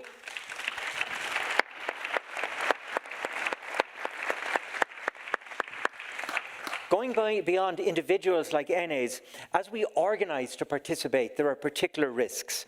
I'm very concerned at the moment about the very legitimate form of participation that is peaceful protest, and how heavily policed, excessively policed it is in too many of our societies.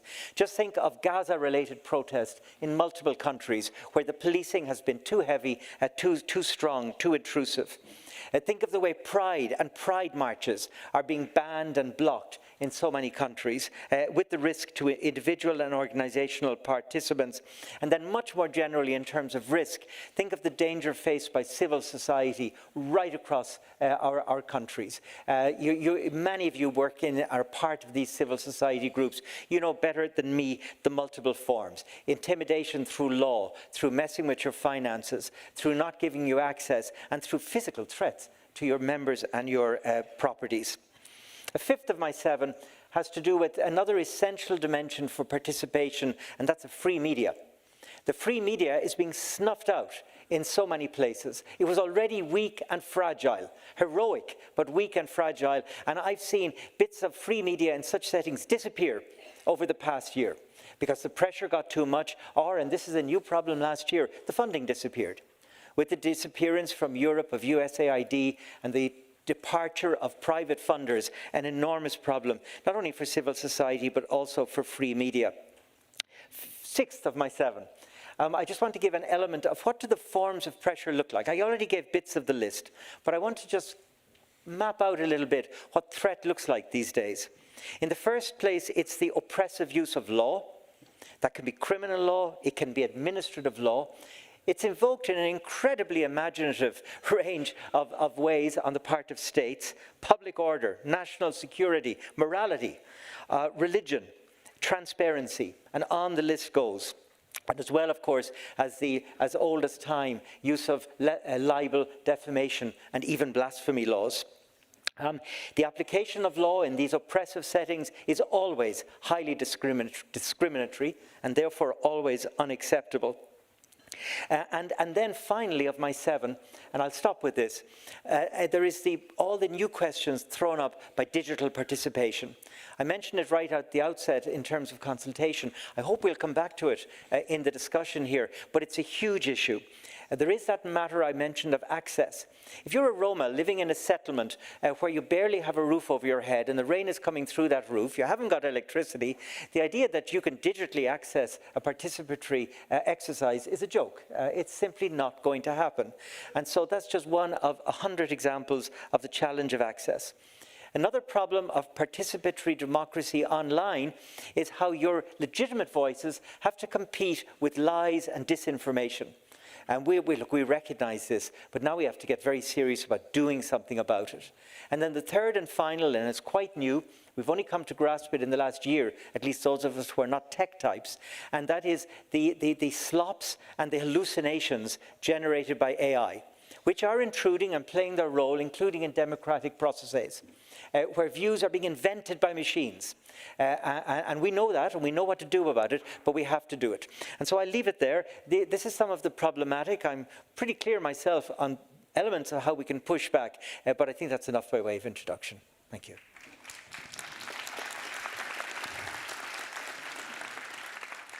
Thank you, Michael. And despite 7 points, you nearly respected the 5 minutes time limit. So all fine.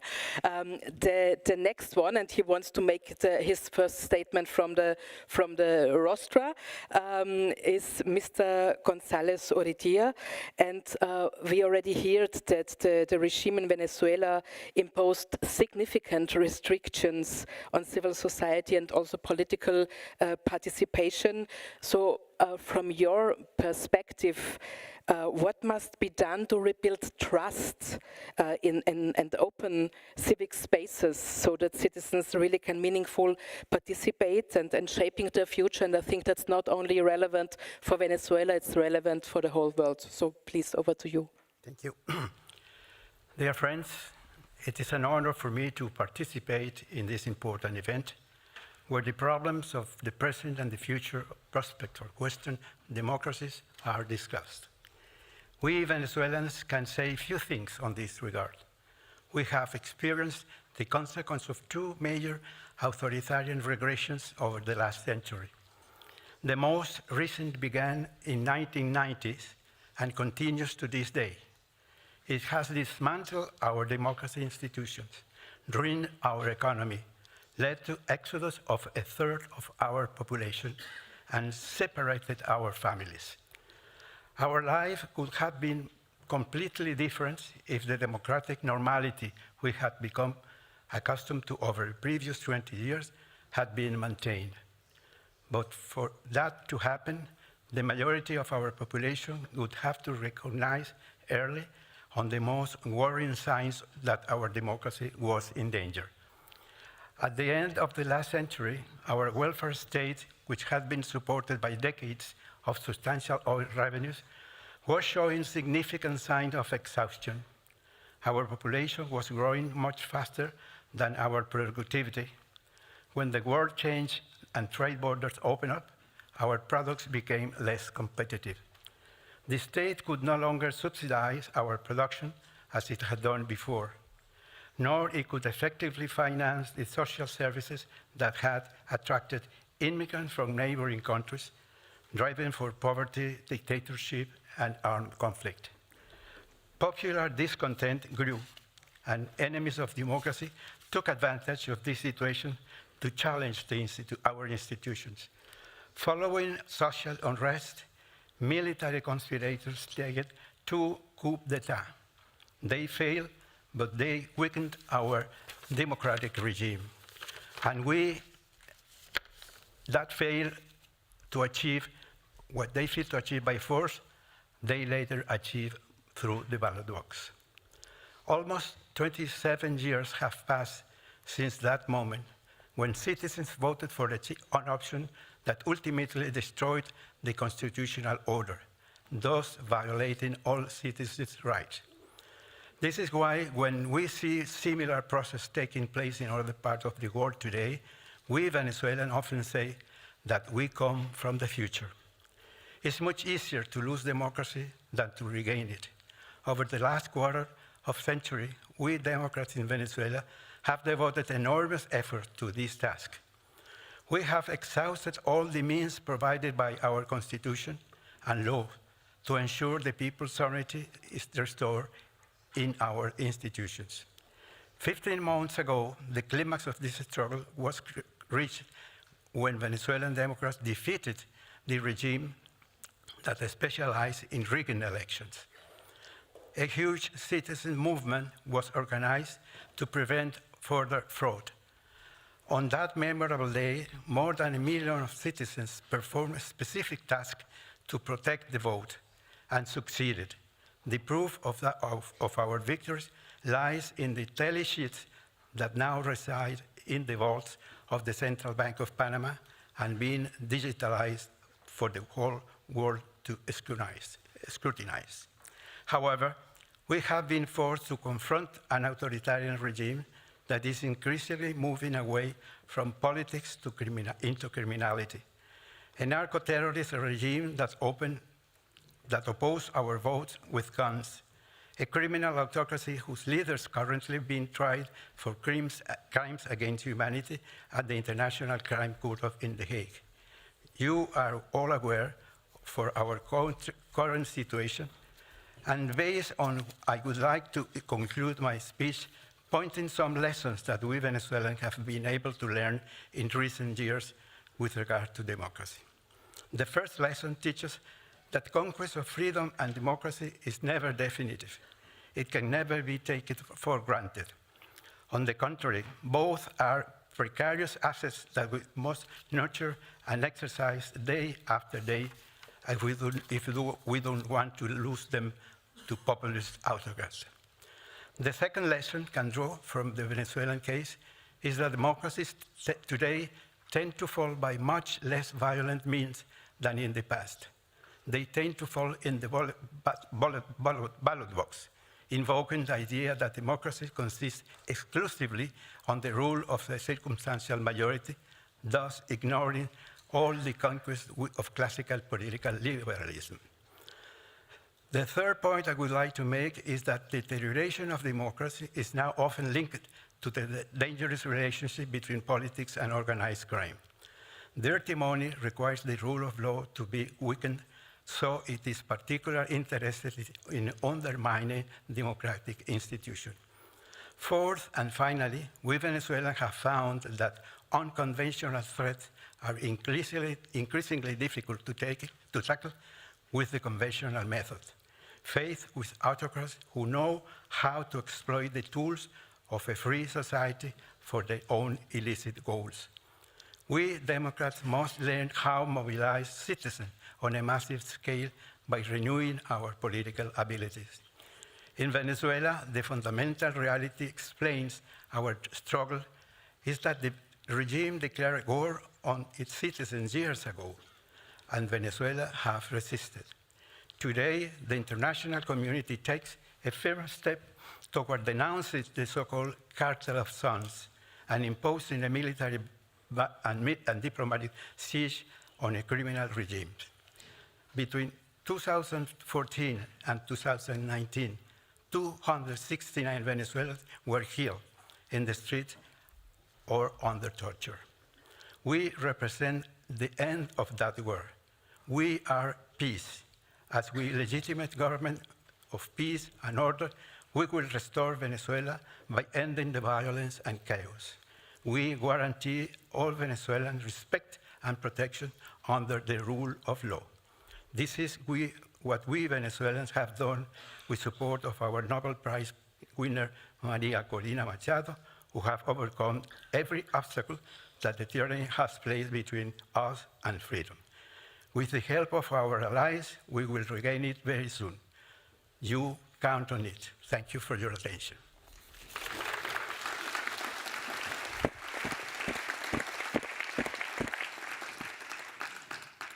Thank you very much for sharing these lessons with us. Kevin, recently, International IDEA launched the 2025 Global State of Democracy report, assessing global democratic performance in 4 categories, and one out of these 4 categories was participation. According to your assessment, how is democracy participation faring globally? And also 5 minutes, please, maximum. Okay, I'll do my best. Thank you so much, Petra, and I want to thank the organizers for their kindness in inviting me back to this forum, because I've had the privilege of being here before, and it's wonderful to see this room full of young people, full of energy and idealism.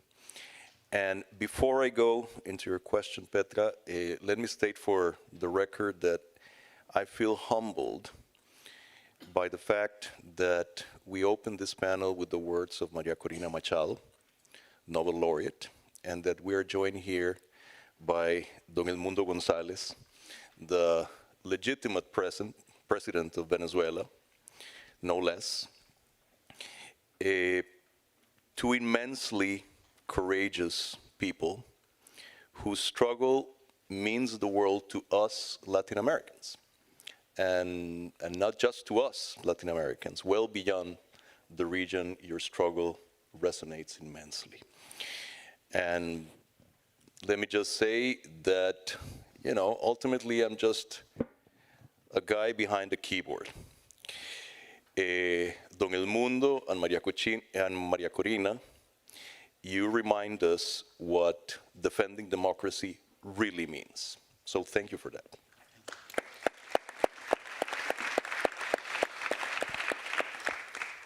To your question, Petra, indeed, we at International IDEA publish a report every year measuring the performance of democracies around the world. 173 countries are covered, around 4 big dimensions: representation, rule of law, rights, and participation.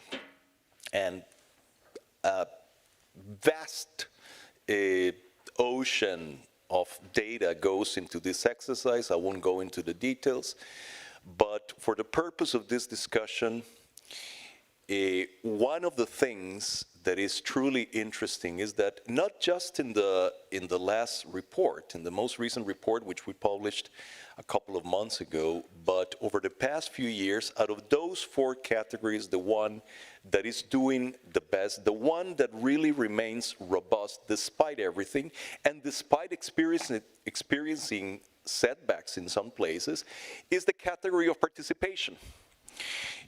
When you see the data for representation, for example, it's pretty alarming. I mean, when it comes to the credibility of elections, the ability of parliaments to check on power, all that stuff is really going down across the board in a really alarming way. When you see the data for the rule of law, same thing. I mean, the challenges there remain immense. When you see the data for participation, despite everything, there's a lot of energy that remains active there. And when I mean participation, it's not so much electoral participation, because in actual fact, what we've seen over the past 15 years or so is a decrease all over the world in average electoral participation. I mean, in particular, civic engagement. Civic participation remains active, robust, vibrant all over the world.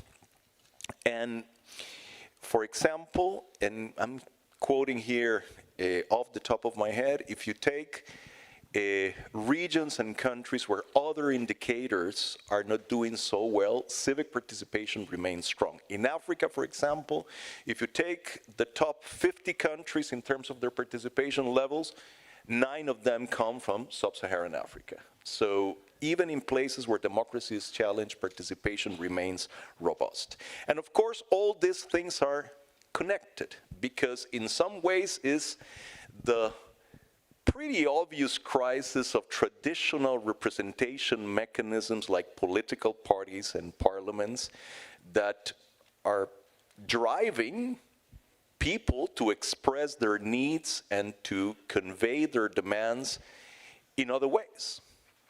I mean, since the normal institutional challenges, the most traditional institutional challenges are in a shambles, people are choosing to express their demands on the street. And the more I travel around the world, and I do a fair amount of travel as a result of my job, because we're active around the world, and pretty much wherever I go, one of the things I notice is that it's not in the institutional actors of democracy where the energy to renew the democratic project is to be found. That energy is to be found in civic activism. That's where the energy is. And don't take my word for it. That's what we're seeing in the headlines these days all over the place. I mean, the energy to renew the democratic project, to hold office holders and power holders to account, that is coming from social movements led by young people. That's what we have just seen in Nepal, in Kenya, in Indonesia, in Madagascar, in Sri Lanka. It's happening all over the place. And the interesting things about all those movements, and this is vital, is that not a single one of those movements is a rejection of democracy, quite to the contrary. All those movements have at their heart a demand for democracy, a demand that democracy lives up to its promise. And I would say that we would do well not simply to pay attention to those movements and to heed what they say. I think we would do well to make the most of that energy that is there and that is channeled through civic participation. Thank you.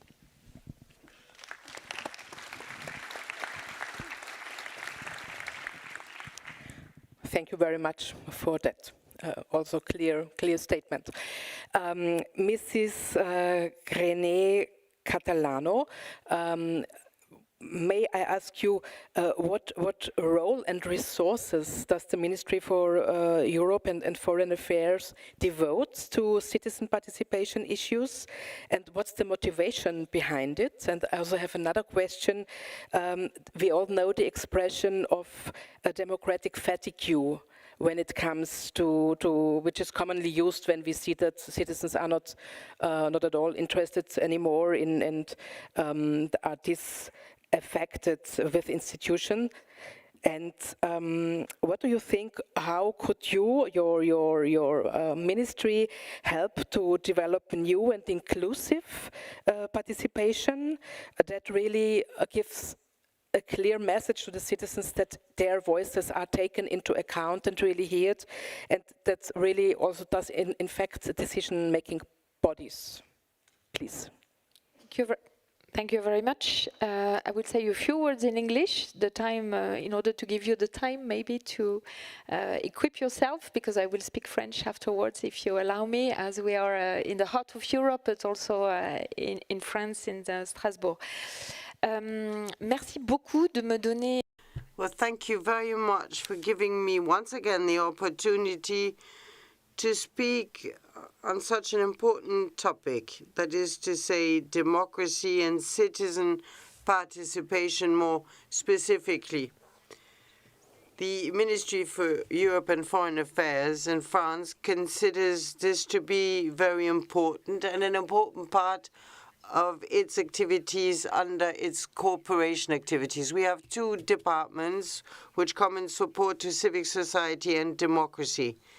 I believe we have all had to note since this morning that our democracies are under attack, are threatened.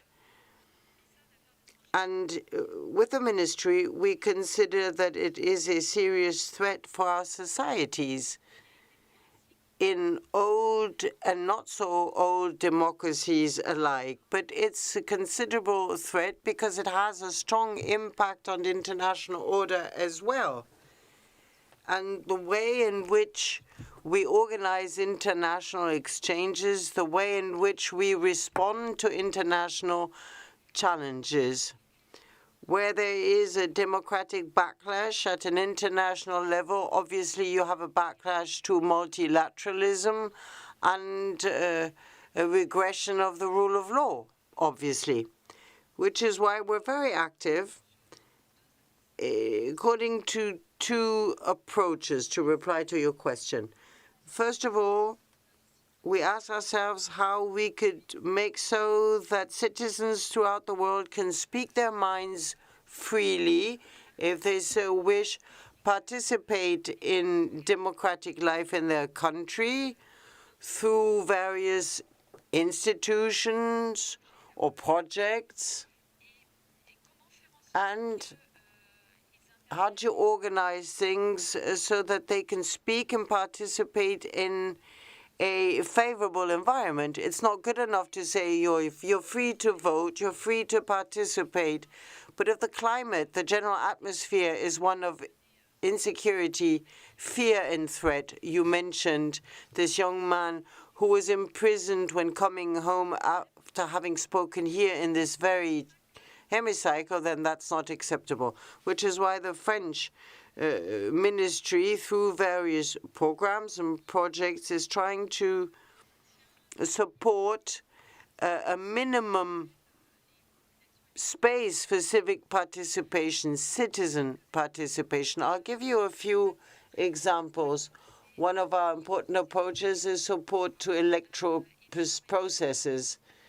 And we work with IDEA, represented here by Kevin. We have a very strong partnership in place to support electoral procedures, for them to be inclusive, transparent, and credible as possible. That's an essential element if we want citizens to accept the result of elections in their country at all levels, national, regional, local.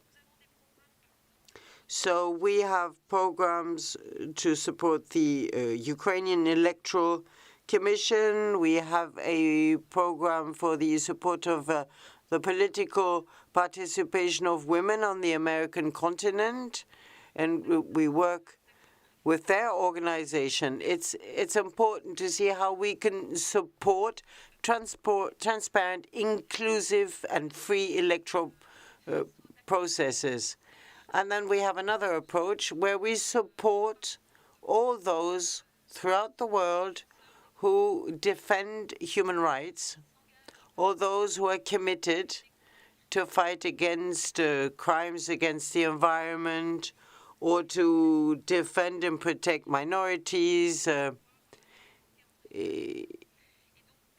or gender equality.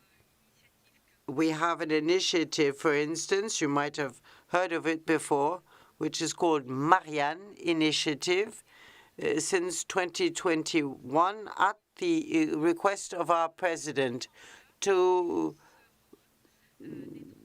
give room to human rights defenders here in France, a space where they can learn, establish networks, so that once they go back home, they can reinforce the efficiency of their actions. And we have already had 66 come to France.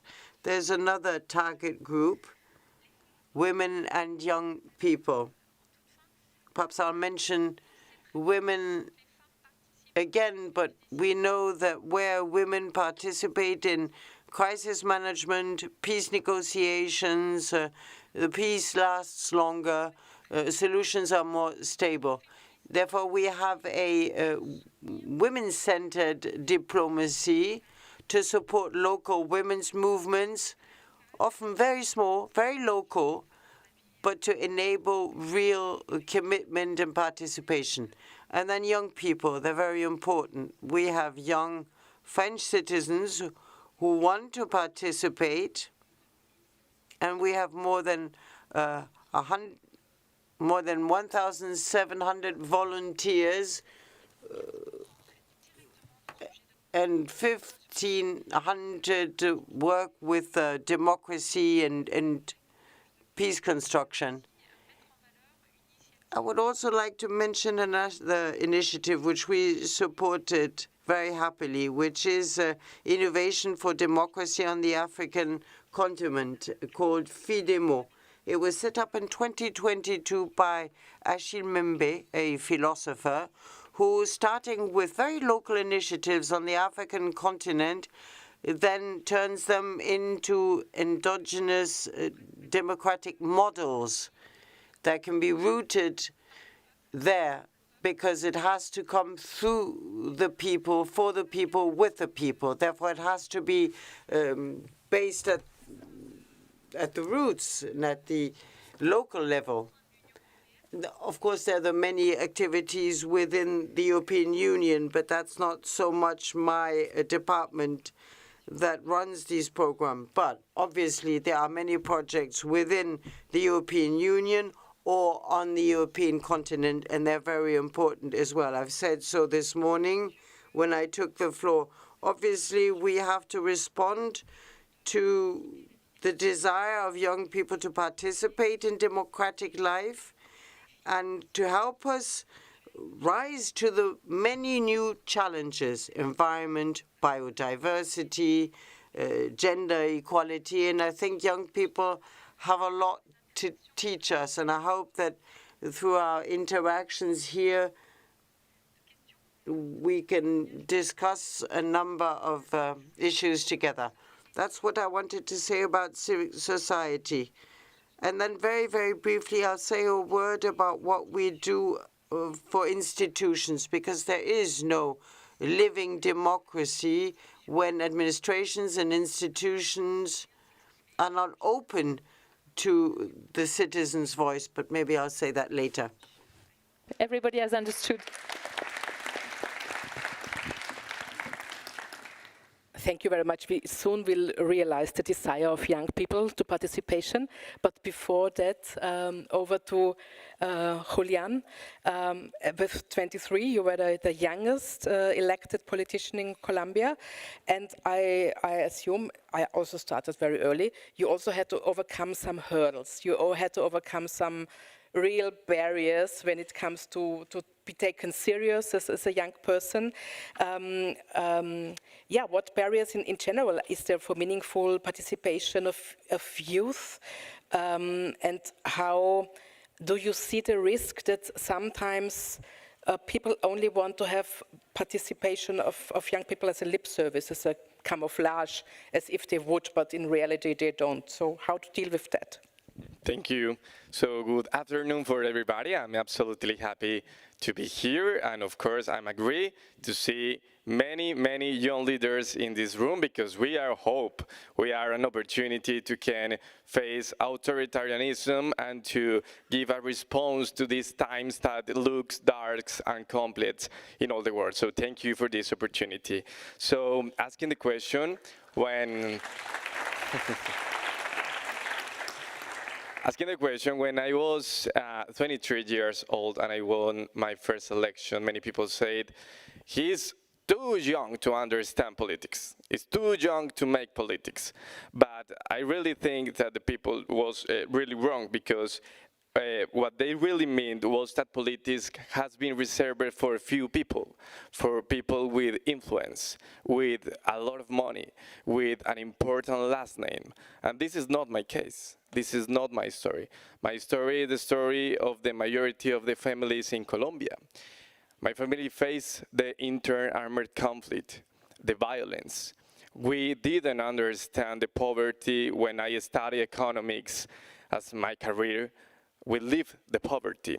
So these kind of stories are stories of improbable in politics. And now we have a challenge, and it's how we can make these kind of stories probable in politics. And it's not just the reality of Colombia, it's the reality of many countries in where young people can't be part of decision-making spaces. So the biggest barrier is not legal, it's cultural. Young people always has been invited to the conversation, but not to take decisions, not to make decisions, not to have representation with power, because representation without power is just decoration.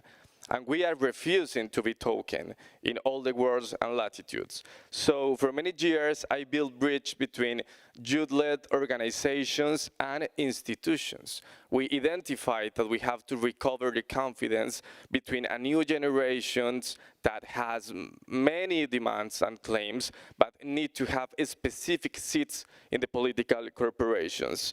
And how I decided to run for the city council in the capital of Colombia with 8 million of people, over 8 million of people, when we lost the referendum for peace 9 years ago. In Colombia, we went to the polls to vote yes or no to the peace agreements, to put a final to the very heavy chapter of violence product of the armed conflict. And most of the Colombians vote no. And that was absolutely crazy. But the most sad information that I can share with you is that just 11% of young voters go to the polls. 89% of young voters were sleeping quiet in their houses with any action related to the electoral process. And I could understand why we protest, why we are asking for our rights, and we are not voting to save the peace.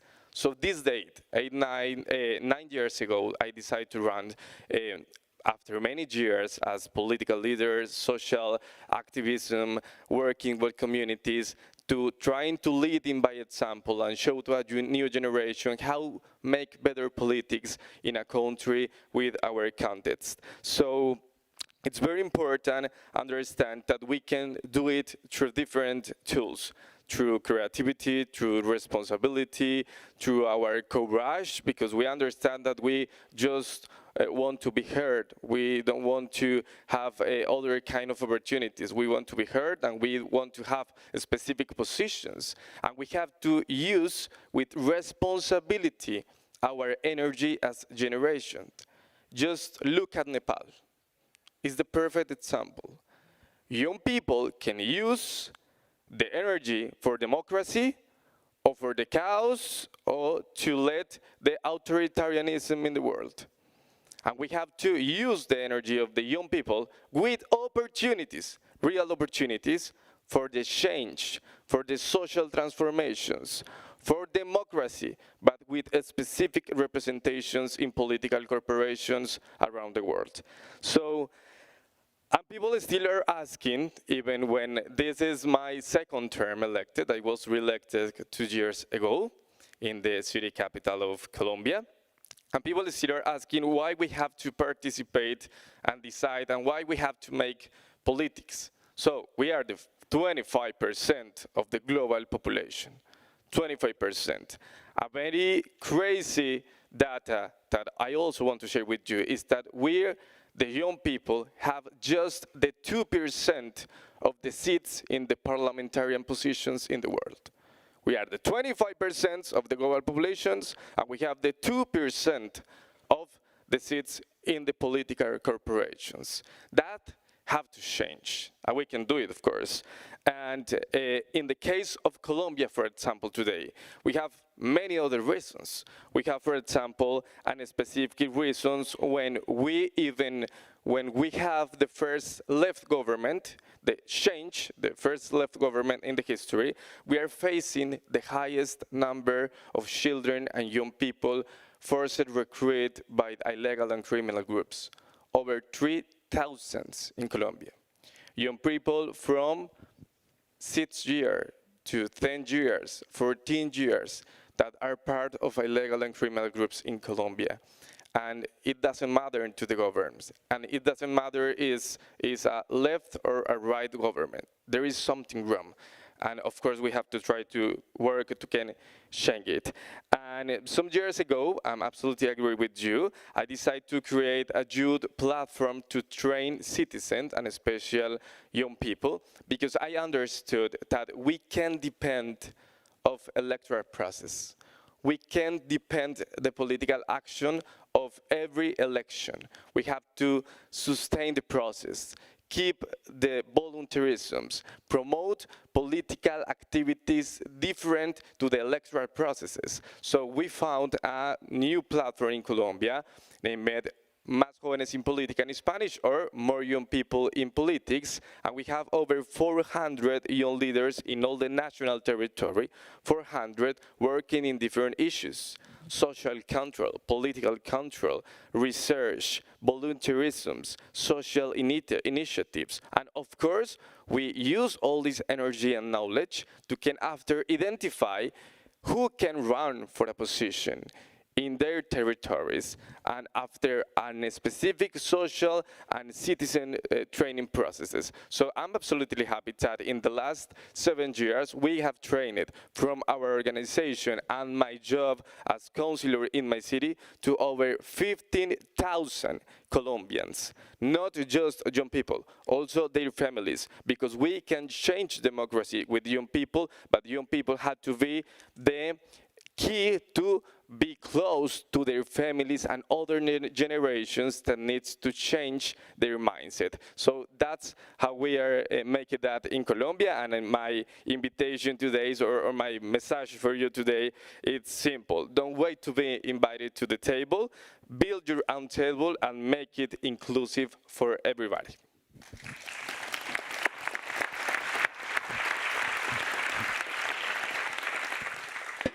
Because if you are not at the table, you might be part of the menu.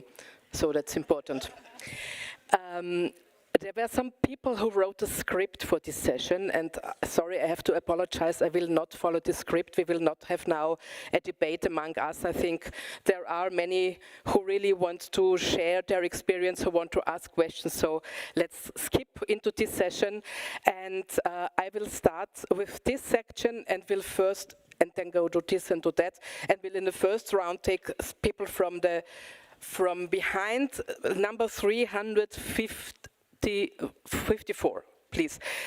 Press the microphone once, please stand up if you can, and then raise your question, and please tell us who you are, and also tell us who you address the question to. And the bottom is very close to the microphone.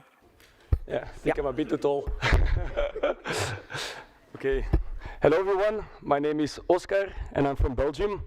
And I have a very particular question for the panel. Because in Belgium, a little bit further from the microphone, please. I sound a bit like a robot. In Belgium we have mandatory voting for 16-year-olds. And why do we have it? Because the research shows very clear that in elections, 3 groups of people don't show up. Low-income people, people from migrant backgrounds, and also youth. So that's why the Belgian government has now a policy that everyone from 16-year-olds has to go and vote for the European election. But it's not just voting. We also combine it with enforcing in education things like that young people learn about democracy and about other topics. So I was wondering for the panel, the research shows very clear that we miss some groups in the democracy, and a democracy cannot be democracy if we don't have particular groups represented. As you said, only 2% of the people are in the parliament, of the youth people. Meanwhile, we present 25% of the population. That's un écart, as they say in French. So my question for the panel is for instance, something like, and also in Belgium, you have to show up to the voting, but you don't have to vote. You can also write a heart on the voting thing. You just have to show up, you can vote blanco, but that also works like as an incentive for young people to go up, to do their research, and to go to vote. So I'm wondering for the panel, is this a way to bridge the gap, to create a more inclusive society for all? Thank you. Thank you very much. Next to the lady, 7-3 is at the end. I don't see the beginning. Hello? Yeah. Okay. Yeah, good afternoon. My name is Joy Aceron from Government Watch in the Philippines. It's a citizen action for accountability movement. I have 2 questions. The first one, I would like to direct it to Mr. Zamora. I wonder if in your research you've seen the difference between government-led and citizen-led participation. The examples you provided, obviously, and most of vibrant civic action are very much citizen-led, and the other examples are not only citizen-led, but are actually anti-government.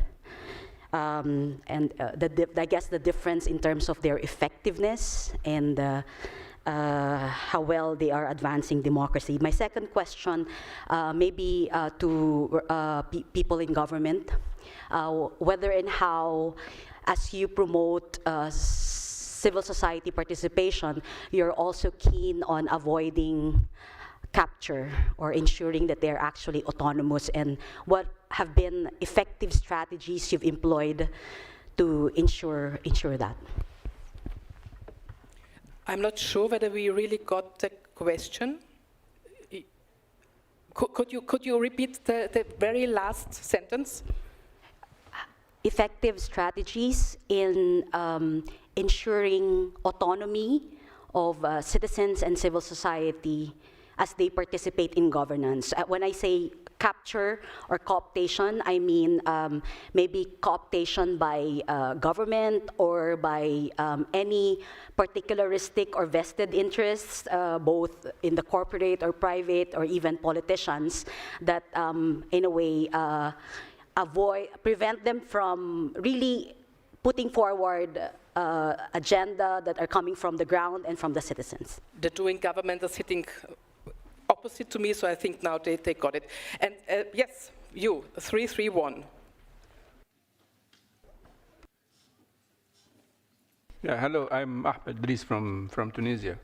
My question to the panel is about the definition of participation. What is participation? Because I understood that it's only, or almost only, vote and go to election. But if you see today how youth is participation, using new model of participation, new form of civic engagement, then what is the way to think about it and how to address it in order to integrate it in our way of thinking? Thank you. I will go to the panel now. So the first question was to everybody about age 16. I just can add that in Austria we have voting age 16 for about 20 years or so, a passive vote, and we are still alive and it works perfectly, and there is no huge difference between the participation of the younger and the older, so age 16 for voting is, from my point of view, totally fine. Who else has an idea on that? But we also have the question concretely to Kevin about the quality of politics from this or that, and we have also the question on autonomy and the question on new forms of participation. So you, whoever would, Kevin, looks like you would start. Well, thank you for the questions. I mean, Oscar, I'm perfectly fine with people of 16 years old and up voting. I think the evidence is positive. I'm not sure it's conclusive, but it leans in a positive way. I'm only going to say that with regards to this particular group, but to the entire citizenry, I mean, we have to make sure that if we take that step, and I think you mentioned that, we also strengthen the mechanisms whereby people receive civic education and are aware of the stakes of their decisions. Because what I fear, not just with regards to young people, but with regards to everybody increasingly, is a citizenry that exercise the right to vote on the basis of the information that they get from TikTok. That gives me shivers. And I'm afraid this is what's happening around us. So enlarging the franchise, I'm all in favor of it, but let's be mindful of strengthening civic education mechanisms. Number one. Number two, to the question from the colleague from the Philippines, the indicators that we have are, I would say, mostly about citizen-led examples of civic participation. Sometimes it can be murky, because in some cases, civil society organizations and even social movements can be co-opted. But in these cases that I alluded to, I mean, it's fairly difficult to say that the movement in Nepal was co-opted by the authorities when it was clearly, you know, an impugnation of all those that were in power. And pretty much the same thing you can say about Kenya or Indonesia or Madagascar. So it's mostly citizen-led. I mean, we use 3 indicators, and I guess this goes to another question that was asked. We use 3 indicators to measure participation. One is certainly electoral participation, but the other 2 are civil society, that is the extent to which civil society can operate in a given in a given country, legally and otherwise. And civic engagement, which is the extent to which people engage in political and non-political associations, trade unions, and the extent of mobilization for democracy. I mean, this, you know, an indicator that fundamentally measures civic engagement. And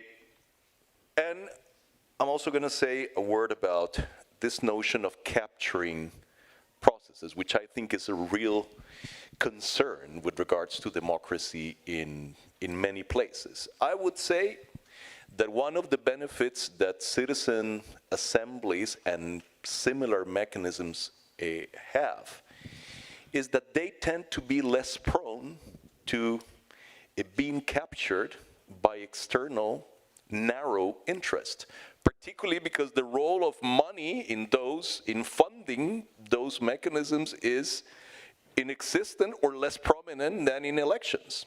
So that's one of the benefits that they bring to democratic life. And yes, to the final question, obviously participation is not just voting. It is, as I said, and perhaps fundamentally these days, is civic participation in democratic life through other means. And we try to measure that in our reports. Thank you. I'd like to just add on to there, and I hope nobody minds, but even though questions were directed to specific individuals, I'd still like to jump in. Firstly, to Oscar on mandatory voting. I'm Irish, and we don't have mandatory voting, and we have rather low rates of voting in elections. We had a presidential election just last week, and the vote was the lowest in our history, and that's a worry. But is the solution mandatory voting? I don't know. And I'm a human rights type. I'm not competent on this. There's no rule of human rights saying it's good or bad. But what is good is encouraging people to vote. And again, given the nature of my job, my big preoccupation is how to encourage and support marginalized groups to go and exercise their franchise, huge numbers of whom don't. I work a lot with the Roma and traveller communities, among whom the rate of voting is negligible. And this is a real problem, because our society will only get fixed in terms of respect for their human rights if they get a chance to express their view in the political and democratic context. So beyond the issue of whether, yes, mandatory or not mandatory, a huge investment in encouraging people beyond the schools, but working with peripheral groups, people pushed to the edge of our society, is critically important. Turning to Joy, and again, I know you didn't ask me the question, but there's a peculiar feature of government capture in Europe that I want to mention, and I'm not competent to say whether you know it in the Philippines or anywhere else, but what I'm finding in a few countries is legitimate movements on the streets, led by young people, are being confronted by government-sponsored counter-protests. And this is a real problem. And by the way, I've met these counter-protesters. They're there because they're paid. They get a nice per diem to do it. The camps where they settle in the middle of town are like, what's the word, glamping, compared to where the protesters are actually staying. And so this is a feature. It's not widespread, but I've come across it in a few European countries, and it's an issue that needs to be challenged. And then finally to Ahmed. Ahmed, I think the whole point of this panel is to say that participation is about in every process that impacts your outcomes within your society. It's certainly a vote, but it's way more than that. Look at local government. It's about every decision locally. Yeah, I mean, you spoke about it from Colombia. Every decision a city makes about the welfare of its residents it requires the input of those residents. That's participation, and that needs as much structured attention as that periodic right to vote. I saw that Julian, as one of those in government, also wanted to answer. Okay, I would like to answer the first question and the third one. Elections give you legitimacy, but deliberation give you meaning, and that's absolutely important, have this difference. And in the case, for example, of Bogota, our city, we understand that we have to create mechanisms of participation as a democratic right, not a political favor. And institutions are designed like that. So we have over 1,000 citizen bodies to decide things in the city. We have councils of women, councils of children, councils about environment, councils about animals, about mobility, sustainable development, and other ones. And especially I want to emphasize in one mechanism that I think is one of the most beautiful victories in my life, or maybe makes me really proud, and is the mechanism of youth councils in Colombia. This, I think, is the most innovative mechanisms to participate as young people in any country in the world, sharing the experience in different countries. 10 years ago, we create a new national law to create a new citizen mechanisms and a citizen statute for youth in Colombia with special rights for young people, with special opportunities, new architecture institutional positions and possibilities in the governments, national, but territorial governments. And in Colombia, we don't have mandatory vote.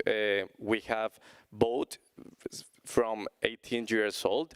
But with this new law, we have the possibility to elect and vote for people between 14 and 28 years old. So now, each 4 years, young Colombians go to the polls as any other elections, like if you are electing the mayor or the Congress or the president, but to elect youth councillors in all the country.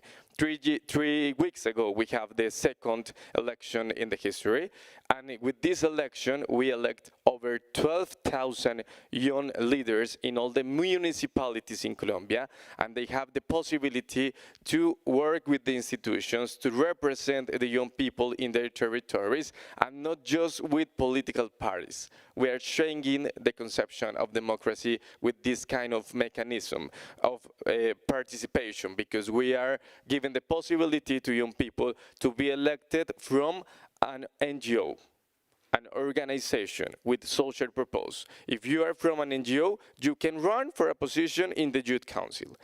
If you are independent, you can run for a position. But also, if you want to be part of a party, you can run for a position in the Youth Council. So we have different kind of representations because we understand as a diverse generation that are organized by different ways. So this kind of mechanisms promote the political culture, promote the civic engagement, and it's an opportunity also to can create a transition from this special mechanism for youth to other electoral positions. Some young leaders want to be councillors like me, or deputies, or parliamentarians, or mayors, or president, if they start in a very early age in this kind of special mechanisms for young people. When you can vote for others like you are recovering the confidence in the institutions and democracy, because it's one of you. Maybe it's your friend, your sister, or your friend on the school or at the university. And you are finding a very special connection, and you are making a campaign, and it's a very beautiful process, moving millions of young Colombian people each 4 years to elect 12,000 youth councillors in all the country, product of a new law that we created 10 years ago when I was really child, and we work with the Congress to can change the laws to can allow this kind of election every year. So I think special mechanisms to promote democracy and political culture is a new way to define participation. Okay. Are you fine if I come to 3 more questions, or is there anything totally important to add? No, Just very briefly, 2 comments about mandatory voting. I'm a diplomat.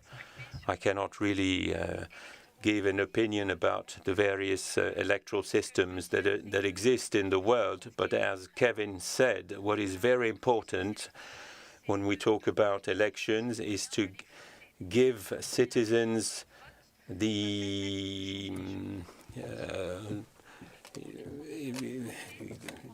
to make them feel like voting, a desire.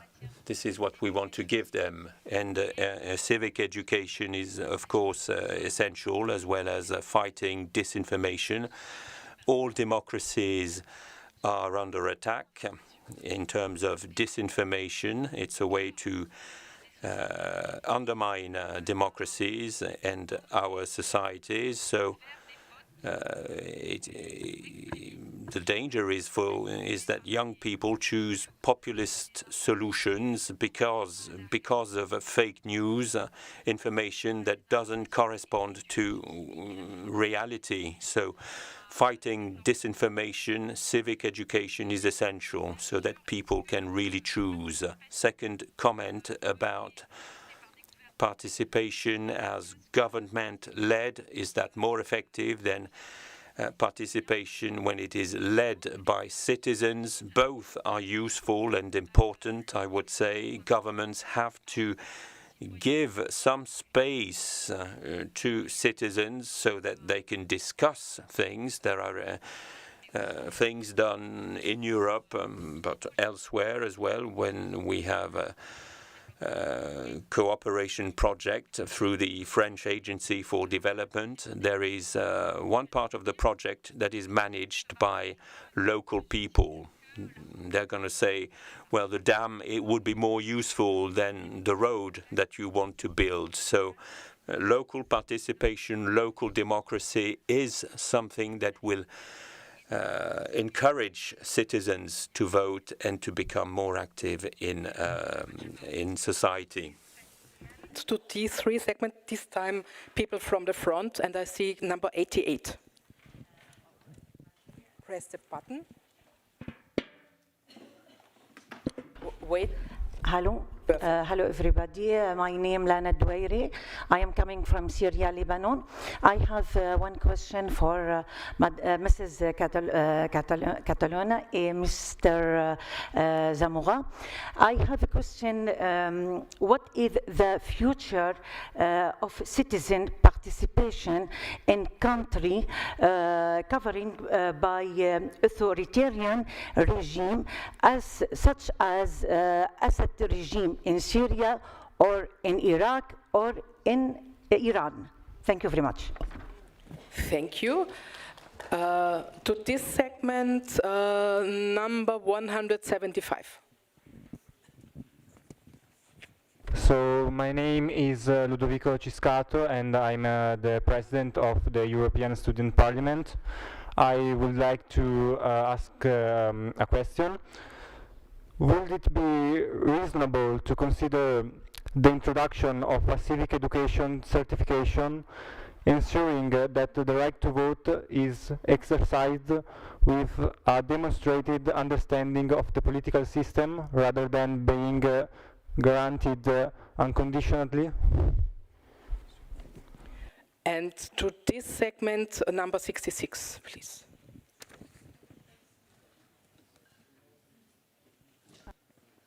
I will pass my voice to 63. That's the wrong segment, but okay. Hello. Hello. I'm so sorry. I'm Regina Harchenko. I have been serving as a mayor for almost 2 years in Ukrainian city of Zaporizhia. Today we are speaking about democracy, courage and hope.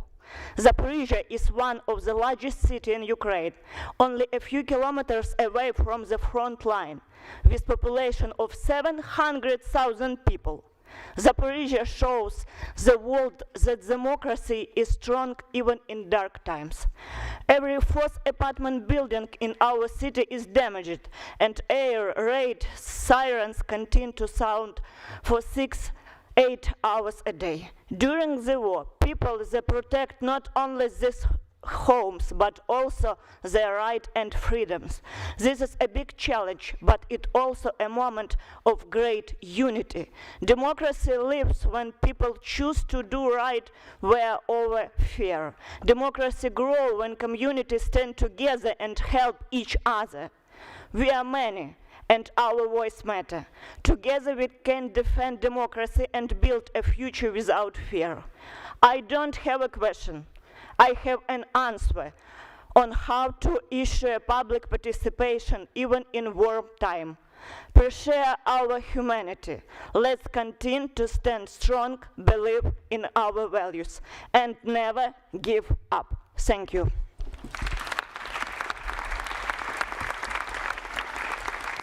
Thank you very much for this statement. The very last question from 191, please.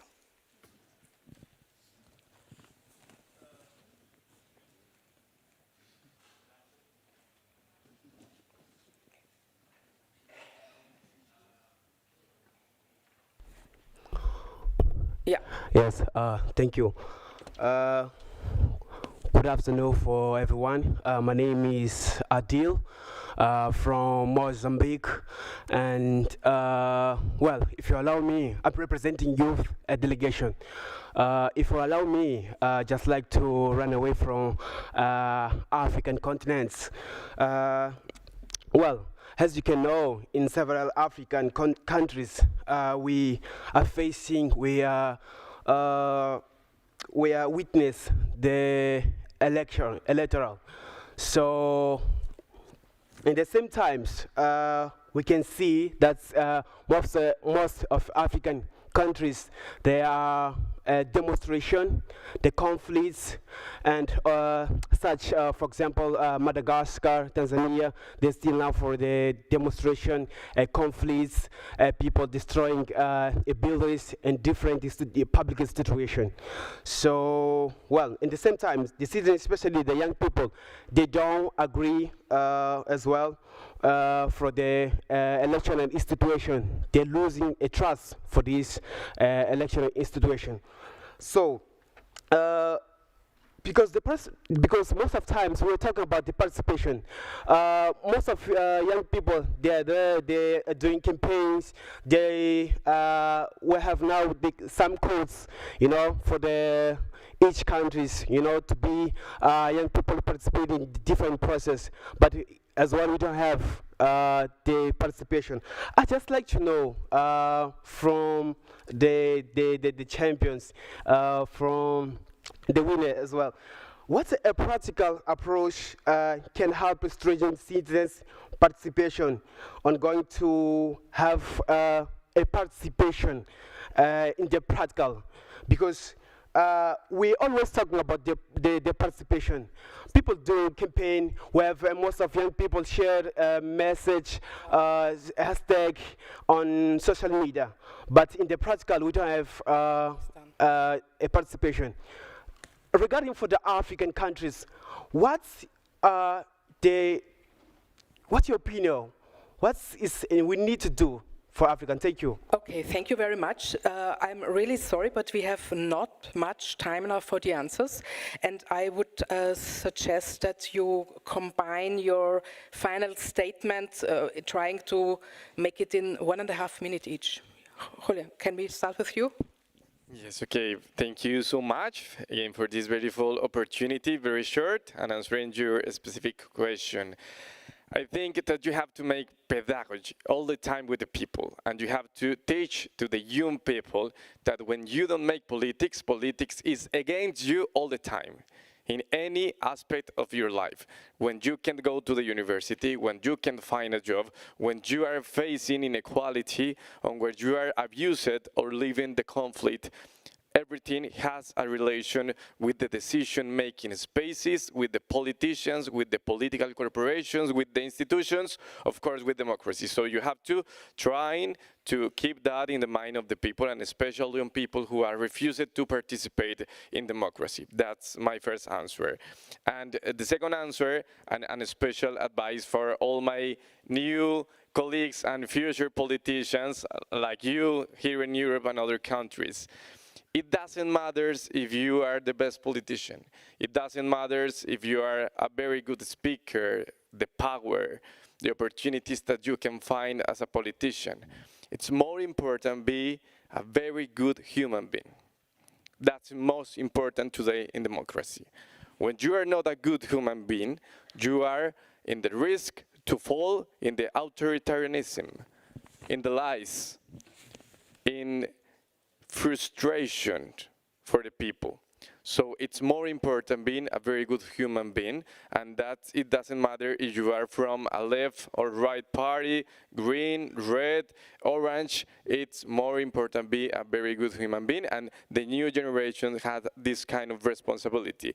A very important tool for that is social media, but also you can find a risk for democracy if you don't use with responsibility the social media. Today is the scenario to destroy the politicians, to spread misinformation, fake news, and everything related with this kind of digital ecosystem in where you have to be responsible as a young leader and don't fall in this kind of practices. So thank you so much for this opportunity.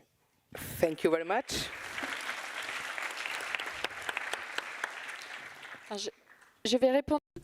I will answer your question about Syria and Lebanon, and I will make a final comment.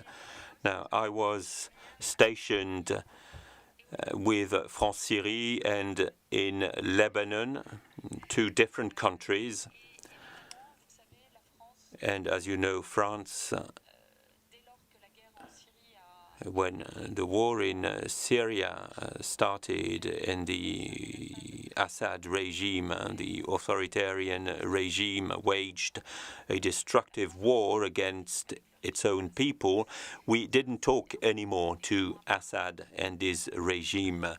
We did what we could to preserve all the people that fled Syria at the time, and we tried to give them asylum, to welcome them, to make it possible for their voices to be heard in international fora, so that when the time comes, and the time is coming now, so that they can go back to Syria to help rebuild it on the basis of their experience, on the basis of the networks of which they are part, and on the basis of the support they got from abroad. It's difficult, almost impossible, to be in relation with dictatorships and authoritarian regimes. What is important is to help civil society, wherever it is, in the country or outside, to maintain hope so that when the time comes,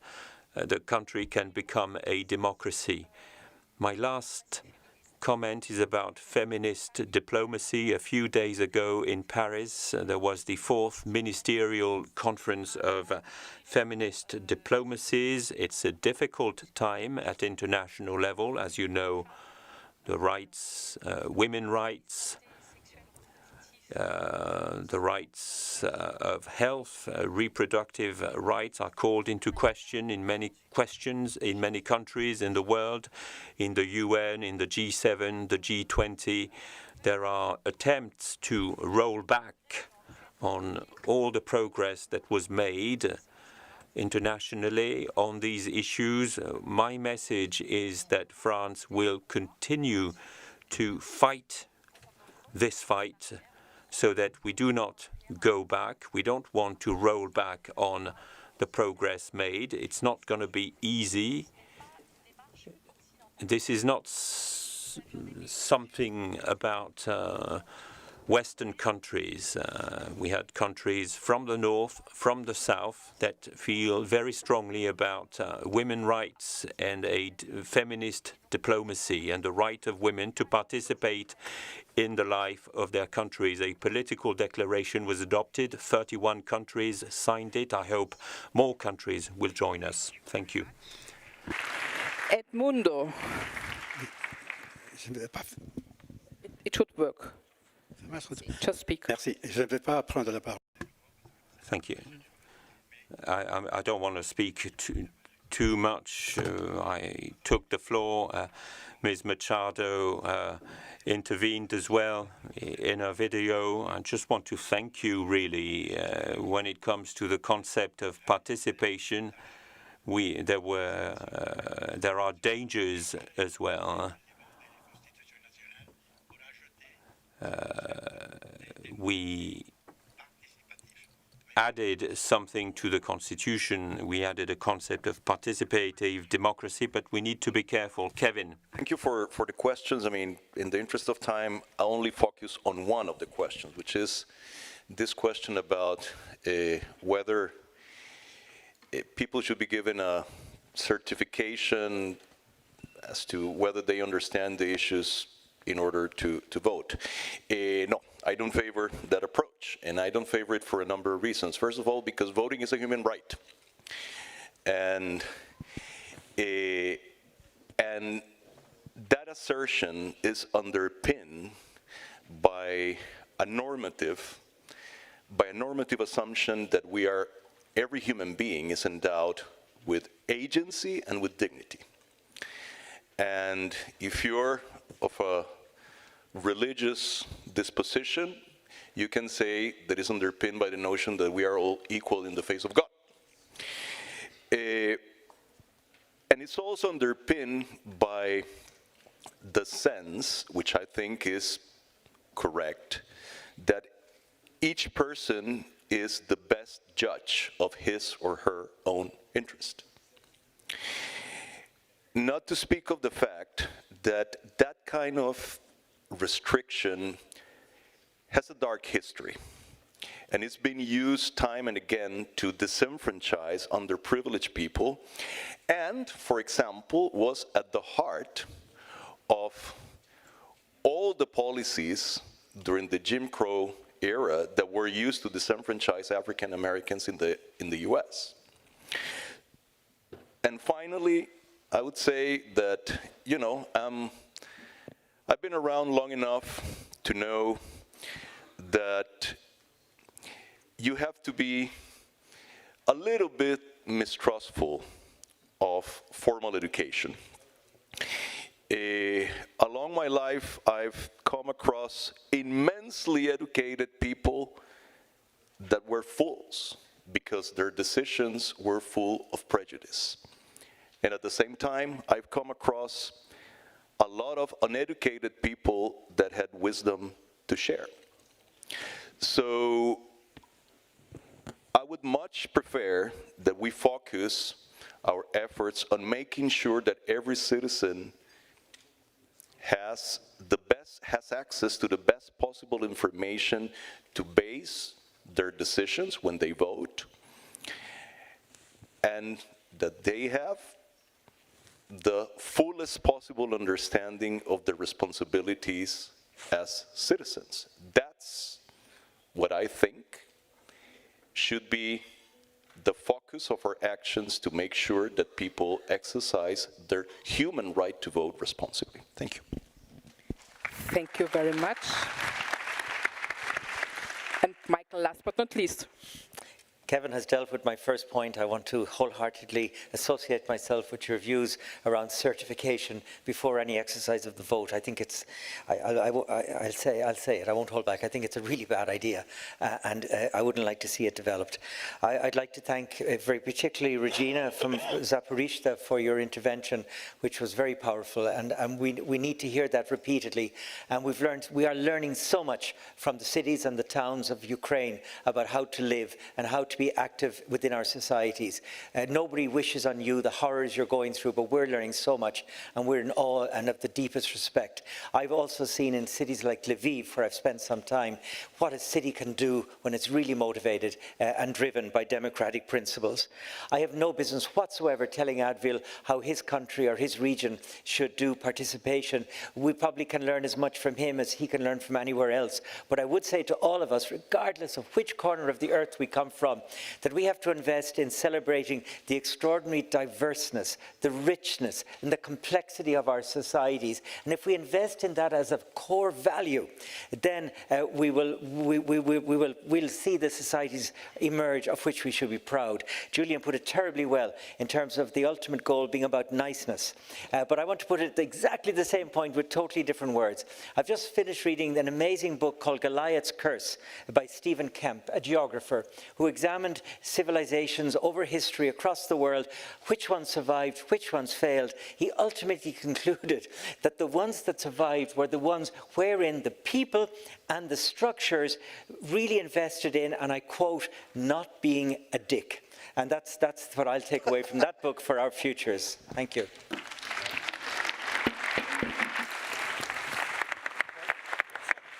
So let me on the one hand thank you very much for all your thoughts, for your questions, and let me summarize with some appeals. Be a good human being. Feminism is good for all, not only for women. International solidarity is an important building brick for democracy. Fight for equality, share wisdom, learn from each other, celebrate diversity, and don't be a dick. Thank you very much.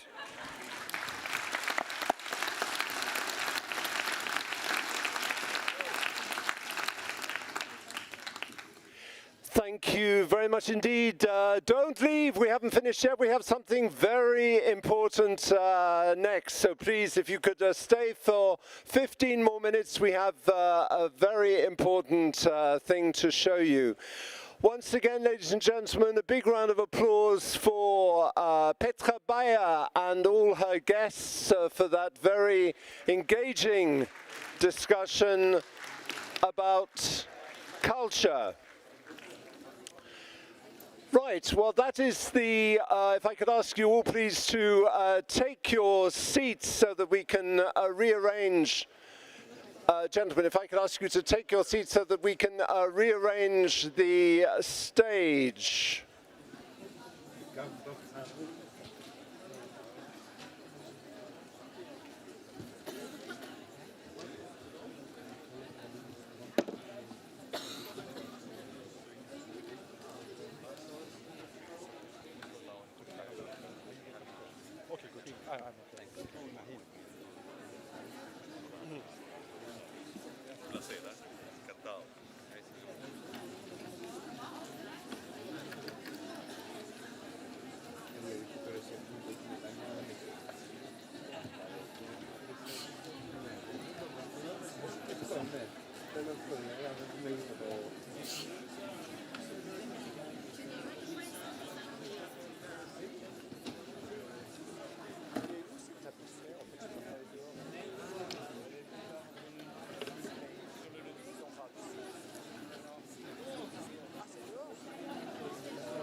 So, ladies and gentlemen, if I could ask you to please take your seats for the final part this afternoon. Si je peux vous demander de prendre vos places pour la dernière partie de notre plénière. Thank you.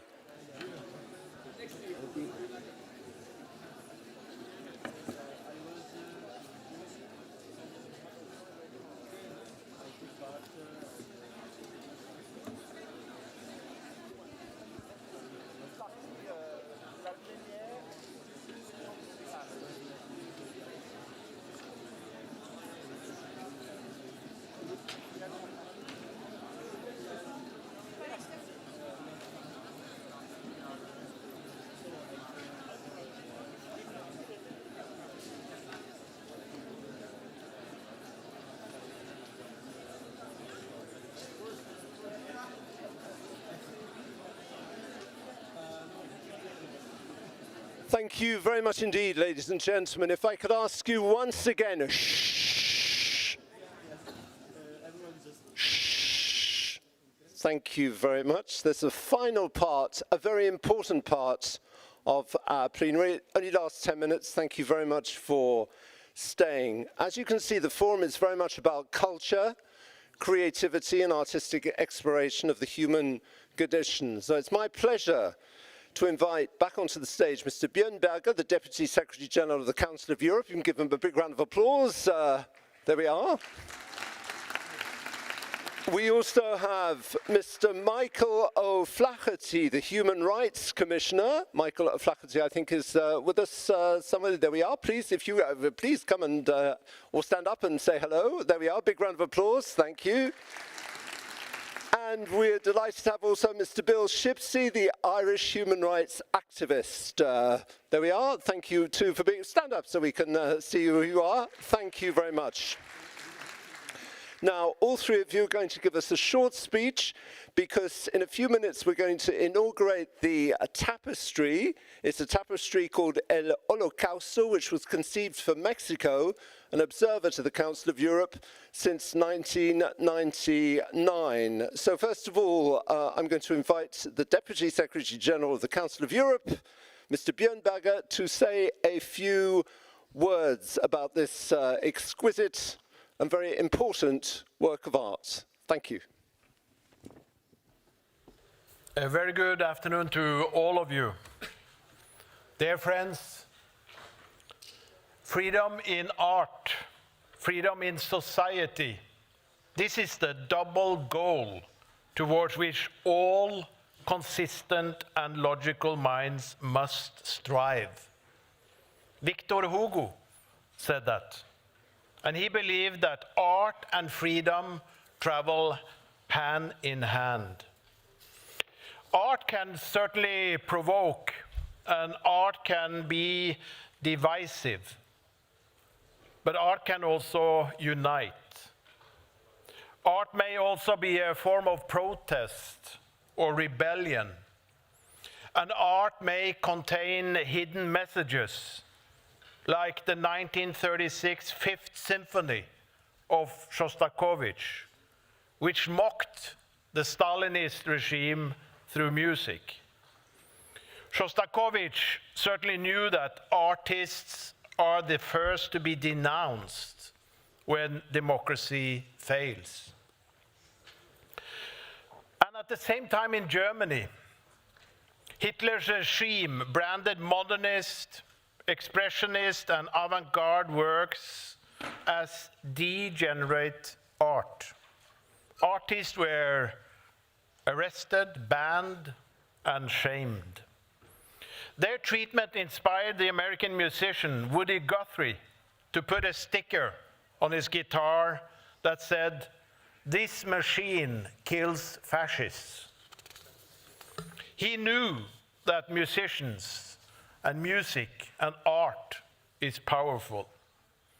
And that is probably why authoritarian regimes have always persecuted artists. Today, we tend to think that these eras are something of the past. But sadly, some of the patterns re-emerge even today. In countries around the world, art is being censored and destroyed, and artists silenced. Because art can express ideas and that autocrats are afraid of. Because art, as you see here, stirs our emotions and helps us see the truth.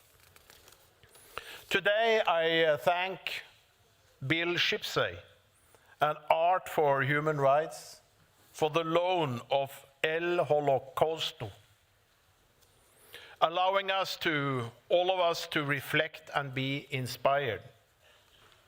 So, dear friends, I believe there are no hidden messages in this stunning tapestry of Manuel Rodriguez Lozano's El Holocausto. Painted in Mexico in 1944, the artist did not have to hide his outrage of what was happening in Europe at the time. Rather, he poured pain, suffering, and desperation into every inch of his oil painting. And we can see it, we can feel it. Perhaps El Holocausto depicts a specific event. I don't know. But for me, this tapestry is more of a metaphor that rails against the oppression of victims everywhere and any time. It is, to me, the embodiment of the words behind the formation of this organization, the Council of Europe. Never again. Never again should tyranny be allowed to reign across Europe or in the world. And never again should we forget that where artists are oppressed and protest is crushed, freedom is extinguished, and democracy slowly destroyed. Let us, therefore, this tapestry serve as a further inspiration to all of us and help us ensure that it never happens again. And that freedom in art and freedom in society, as Victor Hugo reminded us, remain protected at the very heart of a democratic Europe. Thank you very much. Thank you very much indeed, Deputy Secretary General. I now call upon the Human Rights Commissioner, Mr. Michael O'Flaherty, who would like to say a few words, I think. No, it's Bill Shipsey. You would like to come and talk? Yes, absolutely. A big round of applause. Here we are for Bill Shipsey, Irish human rights activist. Thank you very much. I am very grateful to the Commissioner for Human Rights and the Forum for Democracy for inviting me to speak today in this magnificent hemicycle, the beating heart of European democracy, and also to the Commissioner for arranging to display the monumental Aubusson tapestry El Holocausto, which I commissioned 6 years ago, and in fact, which you will see outside this. This is but a photographic image of it. And also just a slight clarification, whilst Manuel Rodriguez Lozano did do an original oil painting, after the oil painting, he created a 9-meter by 6-meter mural, a fresco, which is to be found in the downtown hotel in Mexico City.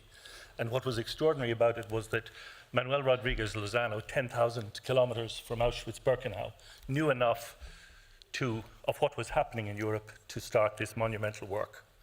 I'm also honored and humbled that the tapestry, which you will see outside, the 14th Art for Human Rights Memorial Tapestry that we have created, is in the same foyer space as the Ukrainian photographic exhibition Project Empowered, which also opened this afternoon. I speak to you as the founder of a very small and modest NGO called Art for Human Rights. It used to be called Art for Amnesty. It was an NGO conceived and established in 2002 by me in the belief that the support of artists could have an impactful benefit in promoting universal human rights and help human rights organizations and institutions amplify their message. The tapestry, one of the smallest that we've had made, is 12 square meters, and it was woven by a group of women artisan weavers in Aubusson, France. Aubusson, France, which had its start in the 16th century with refugees from the religious wars between France and the Netherlands. And the tapestry itself is after a mural. It's a copy, as it were, of the mural that I've mentioned that is in Mexico City. And that mural and the tapestry stand as a reminder of our obligation not to forget the horror of the Holocaust and to act with all our might to stop and prevent genocides, all genocides, and against impunity for past atrocities. As I've said a moment ago, or when I was starting this address, it was very prescient of Rodriguez Lozano to create this tapestry. When you remember that in 1944 the Nazis were still denying the existence of the Holocaust and even very cynically staged a visit to Terezin concentration camp by the International Committee of the Red Cross and the Danish Red Cross in June of 1944 to demonstrate that there was in fact nothing happening or nothing adverse happening to the Jews of Europe.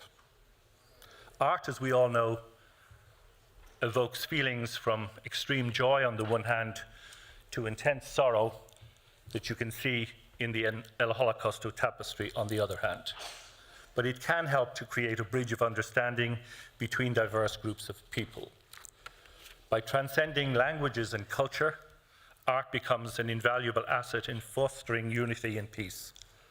But it's not, of course, just an expression of emotion. It is a medium for communicating ideas. It compels us, of course, to relentlessly question how representation, memory, and social action intertwine when we confront atrocity. Art such as this, that is fully alive to reality and fully truthful in its response, is what can be called art in the light of conscience. Art invites viewers into perspectives and ways of life different from their own, and with that helps us to foster a sense of radical empathy, which I believe is a prerequisite for any enhanced and elevated democracy. Art is also essential as a foundational human capacity for meaning-making, cognition, social connection, and change.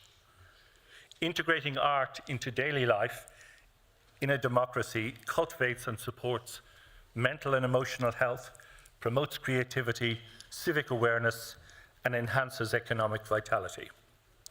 And in this context, although I'm Irish, can I briefly just digress to welcome the recent decision of the Irish government to make permanent a basic income scheme for artists and to encourage other democracies to follow suit. We are all, of course, used to telling ourselves and to hearing that art and artists need the protection of a flourishing democracy in order to exist or survive. But in my view, the opposite is also equally, if not truer.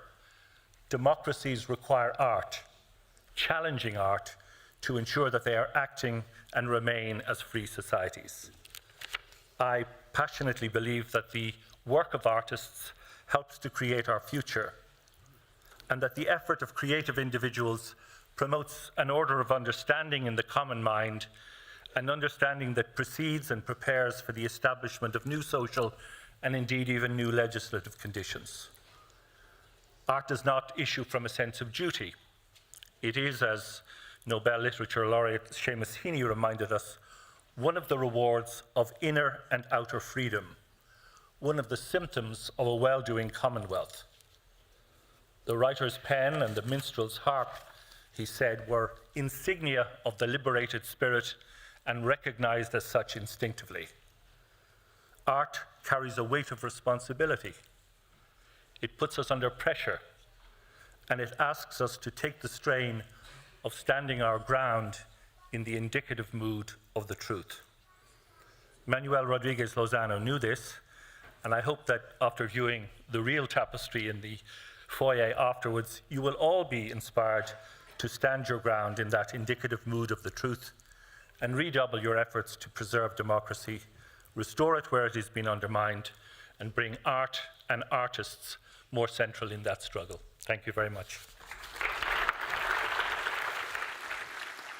Thank you very much indeed, Bill Shipsey and Michael O'Flaherty. I think you would also like to say a few words, Human Rights Commissioner. Thank you very much indeed. Give them a round of applause if you like. Thank you. Alex, thank you very much. Hello again. You're seeing a bit more of me than you planned this afternoon, but this time in a very different capacity. Let me begin by thanking warmly everybody involved in making possible the presence of this extraordinary tapestry in this building for the next few weeks. And I really would urge you, make a point, make a beeline. When you leave here, go right over there and see the extraordinary piece of work in itself. No representation can do justice to an original. I would like to thank the Deputy Secretary General for being with us this afternoon. Bjorn, thank you very much, not only for being here, but for what you said and the important words you shared. Bill, we don't have words big enough to thank you. Arts for Human Rights does an astonishing work. I've known you for decades, but off and on. But in the last period, it's been such a joy to partner with you across numerous ideas, initiatives, energies around the truth of the exceptionally important role arts can, must, and do play in the promotion and the protection of human rights. I'm not going to go back into it. Bill and Bjorn more than adequately covered the terrain. Just to say that I profoundly share the views. Last week, I was at a university in Ireland, and while I was there, there's a piece of art Bill knows where I'm going with this. There was a piece of art in the university which was donated by his organization, and it's a picture of an activist from a certain country who was repressed by that country. And I was told how the piece of art, I'm not going to name the country because that's not my business today, but the piece of art is causing great consternation in the embassy of that country. And a student told the dean of the school I was at, you know, the student was told by the ambassador, go and see where they put the statue. See if it's kind of hidden or if it's attracting a lot of attention and tell us. Isn't that extraordinary? The embassy of a country needed to know where this piece of art was because it was worried about the presence of that piece of art and the problems that could trigger for a repressive regime in the given context. That's a very immediate, for me, example of the power of artistic expression and how we can work with it to achieve all of our common goals around human rights and the promotion, indeed, of democracy. I won't say much more. Let me, before wrapping up, of course, remind us all how we have a duty to protect artistic practitioners.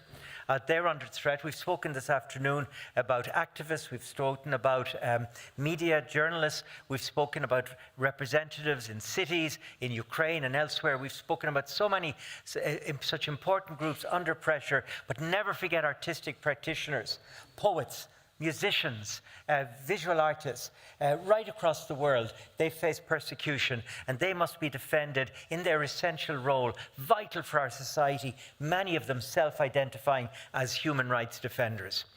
The last thing I'll say, and it is absolutely the last thing, as you look at the tapestry, please not just reflect on how it reminds us of the past, how it triggers our own engagement, how it calls in our responsibility, but also allow it to shame us.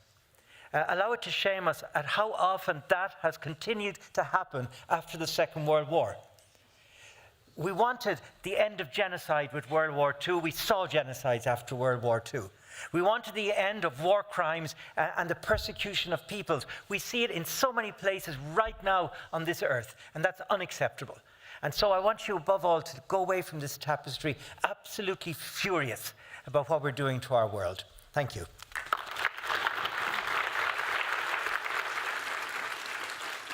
Thank you very much indeed, Deputy Secretary General. Thank you very much, Commissioner, for those very strong words. And Mr. Shipsey, thank you to all of you. You'll be able to see this tapestry in a few moments' time. We have one final amazing event. We have a last piece of music with Gogol Bordello. And while we set up, I'm just going to tell you about what's going to happen tomorrow and Friday. So the program will continue tomorrow morning from 10 a.m. in the Palais de l'Europe. We will have 3 types of sessions. One, time for ideas, which will, amongst other things, showcase the achievements of this year's candidates for the Democracy Innovation Award. We have time for action, during which we will ask you to help us find solutions to the pressing problems our democracies are facing today. And then we will end with time for creativity, full of artistic explorations of this year's theme. And as you can see, there's no shortage of artistic inspiration. During this last block of sessions, there's something fantastic, something new. We will be recording live the WFD show. That's a live TV talk show on defending democracy. It's the first time it's happened. In a first for WFD, we're profiling all of the most vital discussions that we're having at WFD 2025 on our very own TV talk show. And it's going to be hosted by South African late-night TV talk show host Dan Corder. So I'm sure you're all very excited about this. Dan is attending WFD as a moderator, and he's also agreed to create a talk show. So that's the very first, which you'll be able to see tomorrow. Then, as regards Friday, we shall see you back here in the Hemicycle on Friday for the concluding sessions of this World Forum for Democracy. So I hope that you will all come with as much passion as you have shown today, and you'll also be able to ask a few more questions and make a few more points if you didn't get it in today. Now, in a few seconds, I was asked to talk as long as I could to allow our technicians to set up for our fantastic musicians who are going to close what's been a very rich day here at the Council of Europe. They're called Gogol Bordello, and this will be followed afterwards by a reception in front of the Hemicycle, to which you're, of course, absolutely all very welcome, not least of all to have a look at the tapestry El Holocausto, which we have just been talking about. So, I think they look more or less as if they're ready. Vous êtes plus ou moins prêts? Ou encore une minute? Well, maybe don't forget also you can still go on to the QR code, which you can see there if you haven't given us your replies, your views. This is also a way that you can tell us the current debates, what's important for you. A short survey for a new democratic pact for Europe. We really read these, so please feel free to download this QR code and let us know your answers to the questions that you will find. I'm sure you've done that already. Eh bien, dans quelques secondes. Okay, so very shortly, I think we are ready for a musical event. See, there's one final plug to be put in.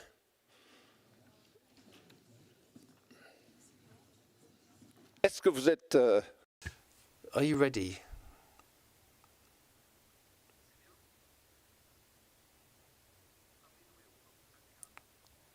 There's another cable that needs to be set up.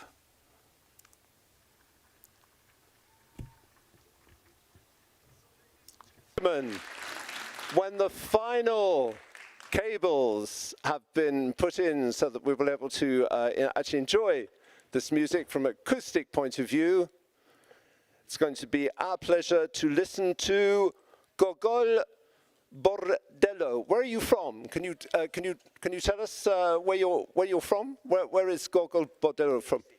From New York City. Fantastic. Oh well, things have changed since you've been away. I don't know if you've noticed.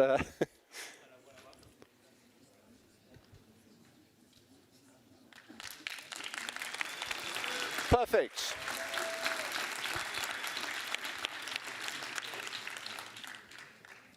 Do you want to tell us something about your music, or are you going to tell us? I think this is the moment. Yeah, you can have my microphone, because yes. Go ahead.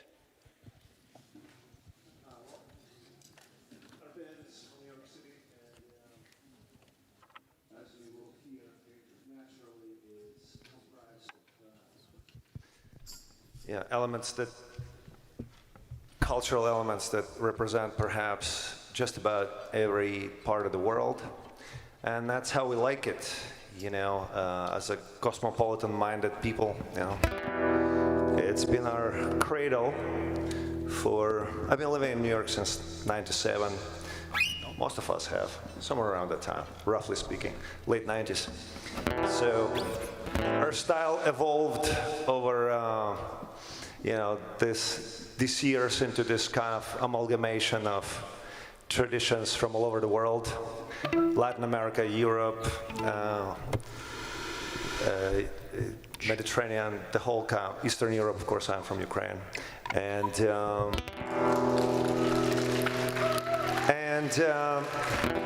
that. Having said that, this first song is. Are we ready to go on? All right, we can. This first song is about facing adversity and trying to piece together something that's catastrophically was torn apart, and finding the torn pieces of your life and splicing them back together. It is called Where Are You Now, My Compañera?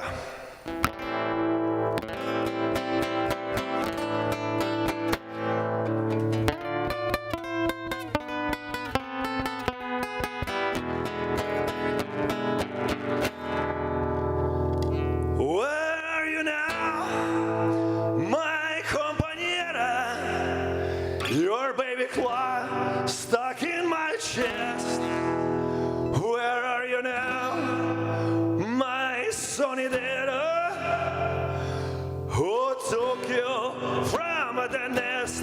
Oh,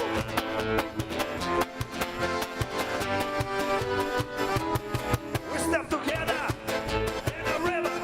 We're trying to feel it for turmoil. Last time I saw you was in the middle. So did you ever reach the soil? Where are you now, my compañera? Your baby clock stuck in my chest. Where are you now, my solidera? Who took you from the nest? Where are you now, my compañera? I'm in the bricks from downtown. Where are you now, my solidera? I'm at my final day.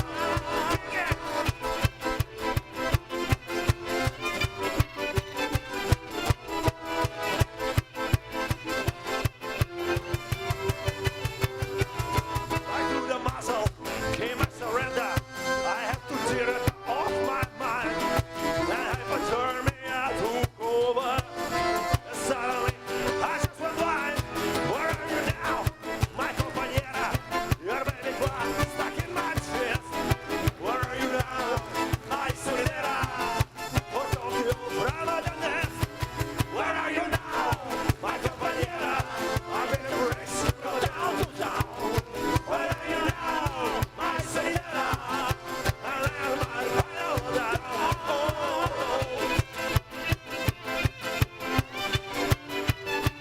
My final down.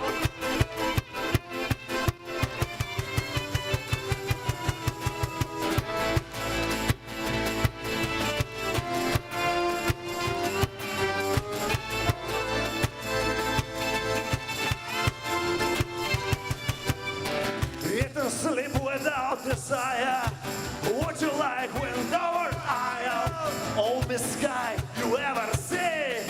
I want it that's more fragile. Just like hangover, malnutrition. You can't fly in this condition.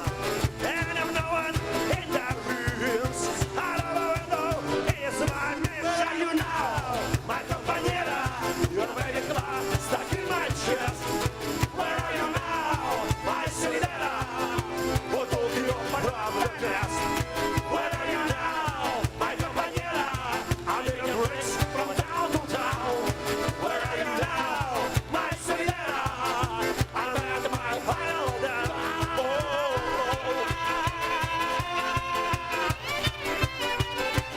My final down.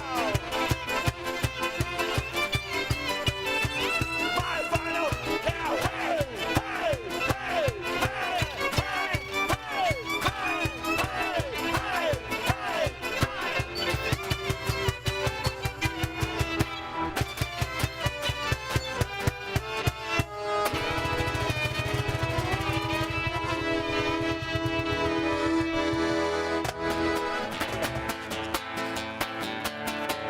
Thank you.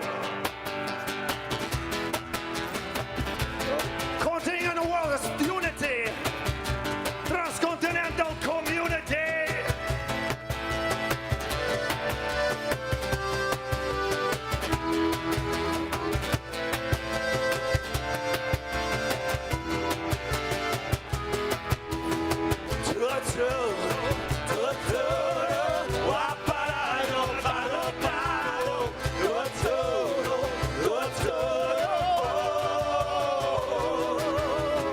My strange uncles from abroad, yes, I never met them. I took everything they wrote, and I'll never forget them. Through the mystical communication, deep within it all comes through.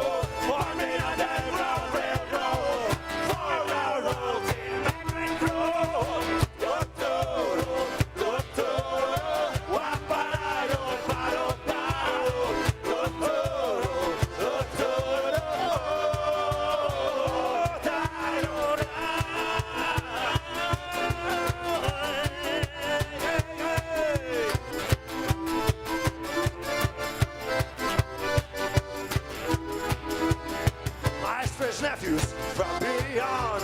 I met them on a Cosmos Street. I bet the Venice never told you to trust a plastic bead.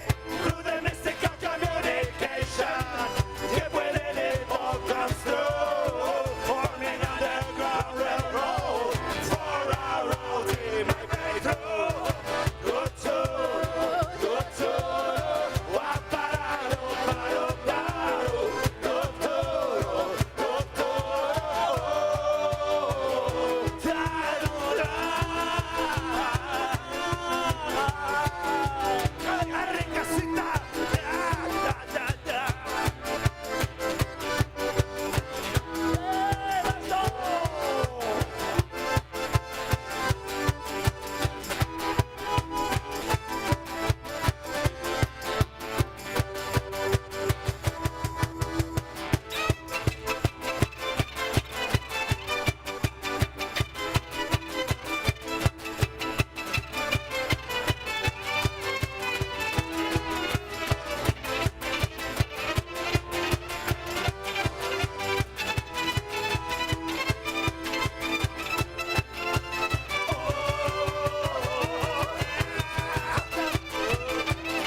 Serhiriace, Argamensini, Pedrito Razo. A little bit more guitar, por favorski.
we live in. Ready?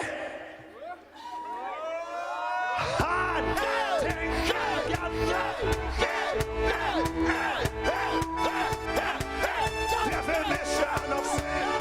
I travel war. I got a lover. I never did it. Never settle in.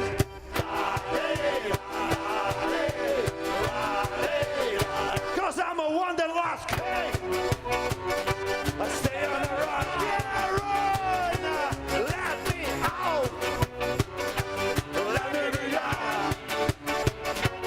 In the world, beat up outside. I so know history of a time.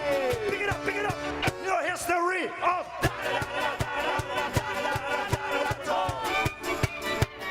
history of. Let's go now. History of.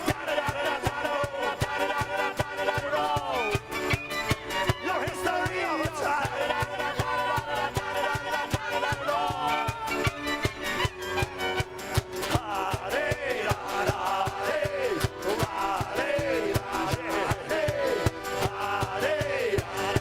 All I see, I am a wanderlust.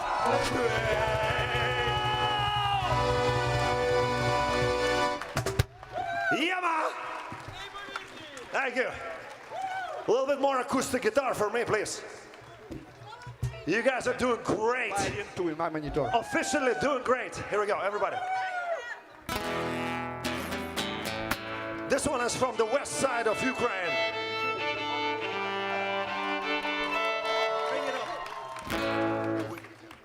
Great, yeah. I wrote English lyrics to this song. It's an old Romani song from Karpate. And yeah, preserved several verses that are still in the Romani, so you can hear this language, which is considered to be dying, but it ain't dying. It ain't dying. Romani language ain't dying.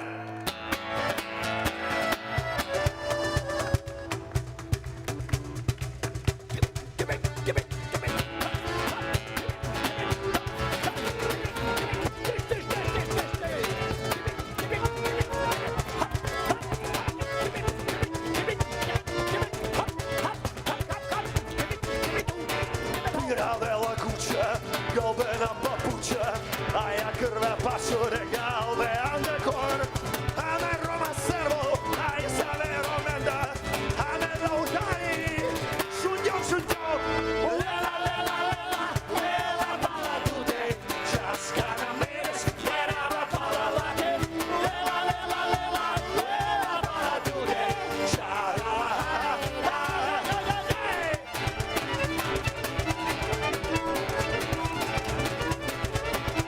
let's go!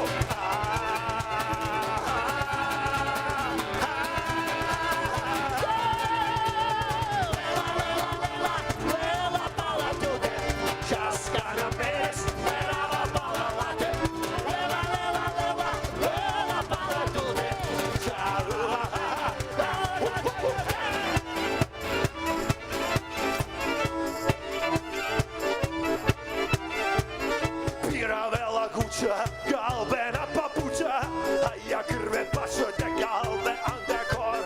A me Roma servo, a i savero menda, a me lautare no bujbujlo djošunjom.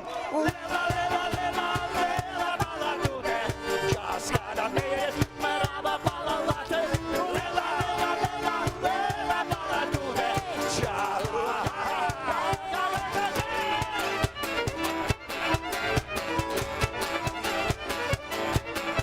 Come on!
listen not as much as we do.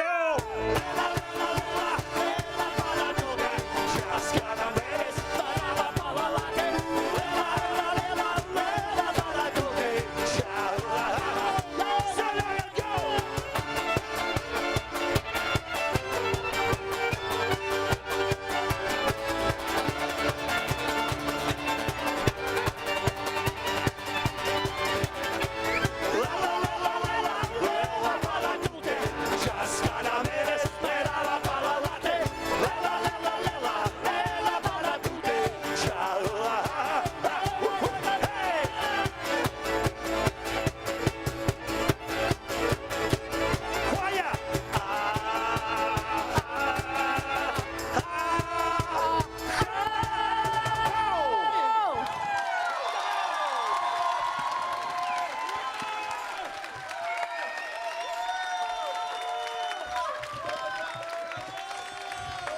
Thank you.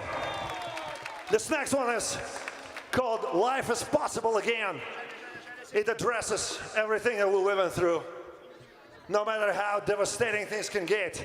Just like the artwork of one of the artists in the hallway says, radical optimism is necessary and life will be possible again.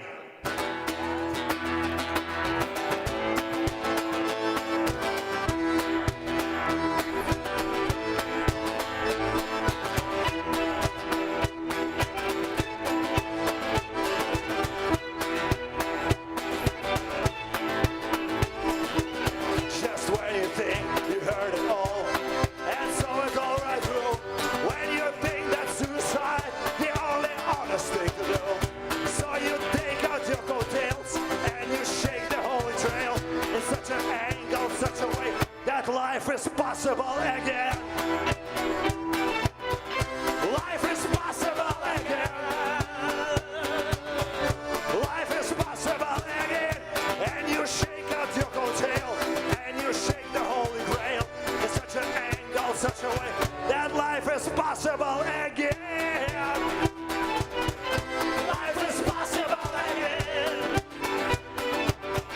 Life is possible again. Life is possible again.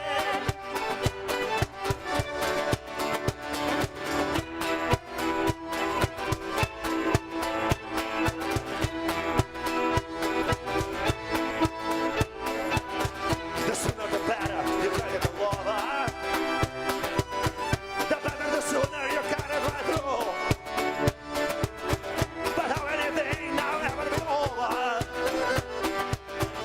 And at the beach and let it do. The life of the Vegas, life is narrow. It wasn't right through your chest to get in. And you shake out your coattail and you tilt the Holy Grail in such an angle, such a way that life is possible again.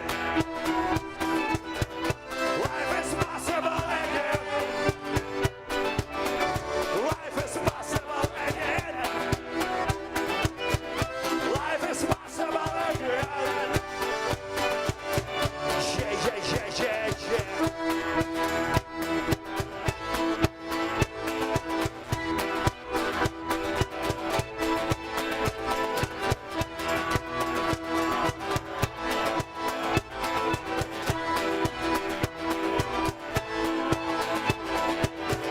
And you shake out your coattail and you tilt the Holy Grail in such an angle, such a way that life is possible again. Life is possible again. Yes, life is possible again. Life is possible again. My life is possible again.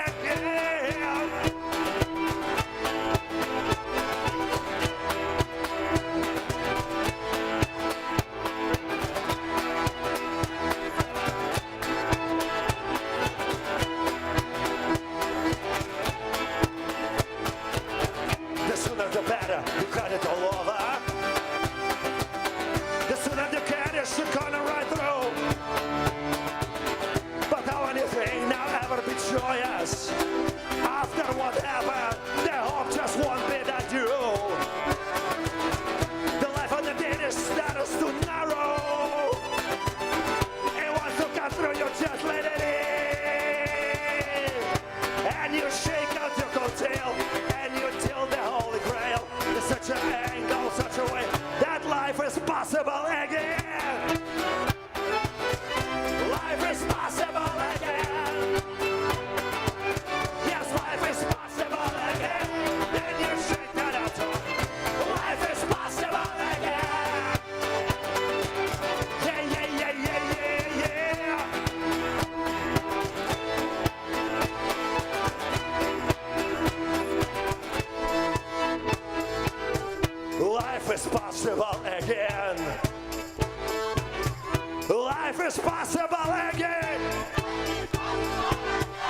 Life is possible again.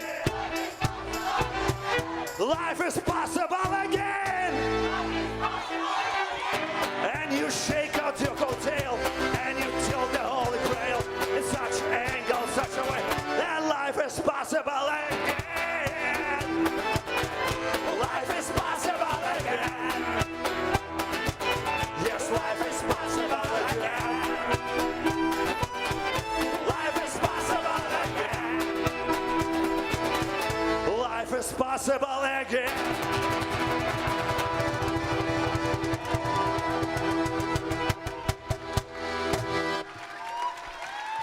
Yeah, you guys are fantastic.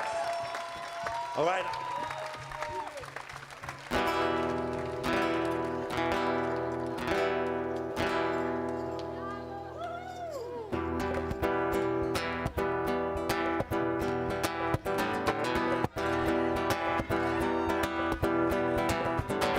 This was inspired by Ennio Morricone.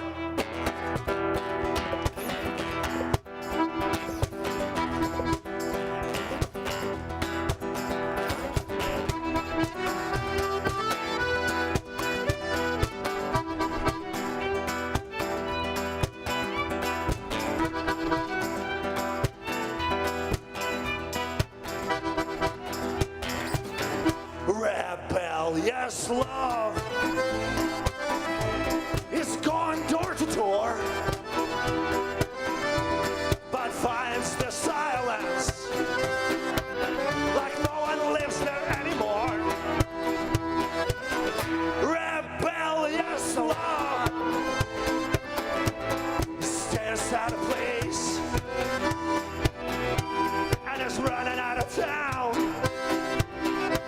In shame it's covering its face. Love is running back to God. Back to God, back to God. God is running after man. After man, after man. Man all around to the unknown. The unknown, the unknown. From unknown love comes again. Capture, capture, capture, capture, capture, capture. Will they ever one another, will they ever capture us? Capture, capture, capture, capture, capture, capture. Will they ever capture one another? Will they ever capture?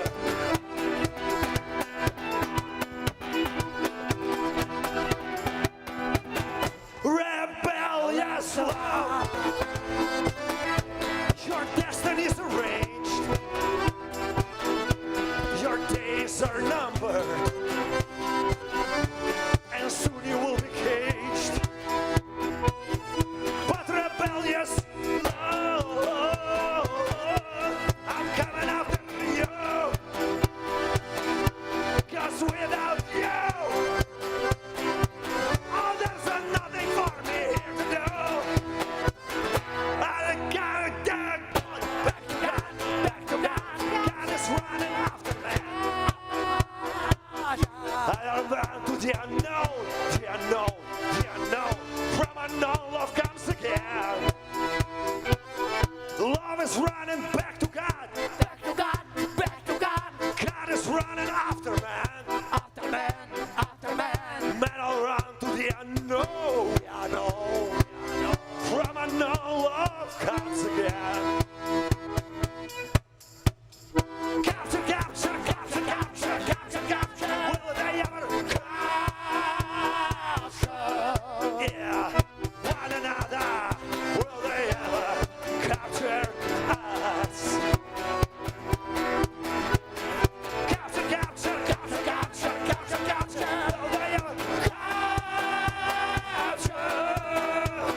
capture, capture, capture, capture, capture, capture, capture, capture, capture.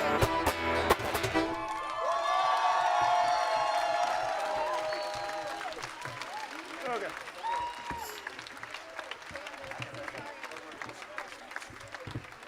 We're back. Here we go. All right. I had to say hello to the people back there, you know. They're working hard.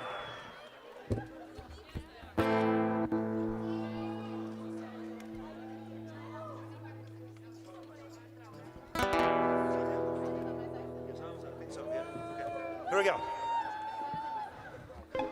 The choir of a Council of Europe.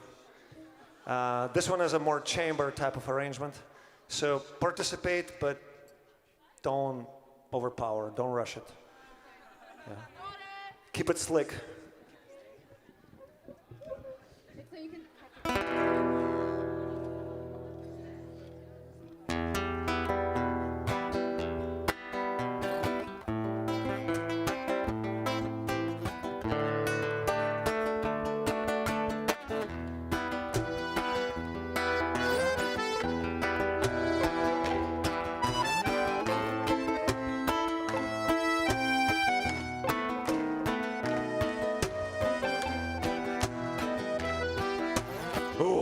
What was here now is gone. Up and down like everyone.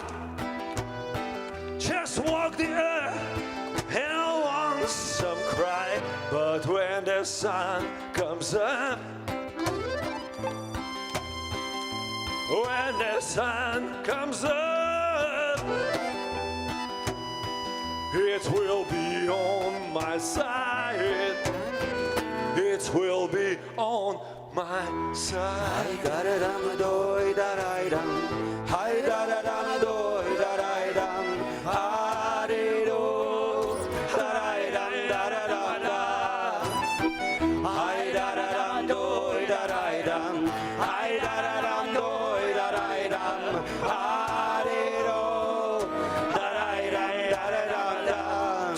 Song of wheels, all demons die.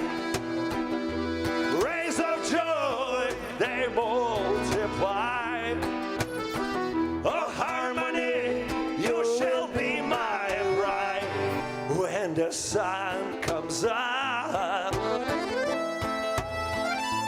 when the sun comes up, it will be on my side. It will be on my side.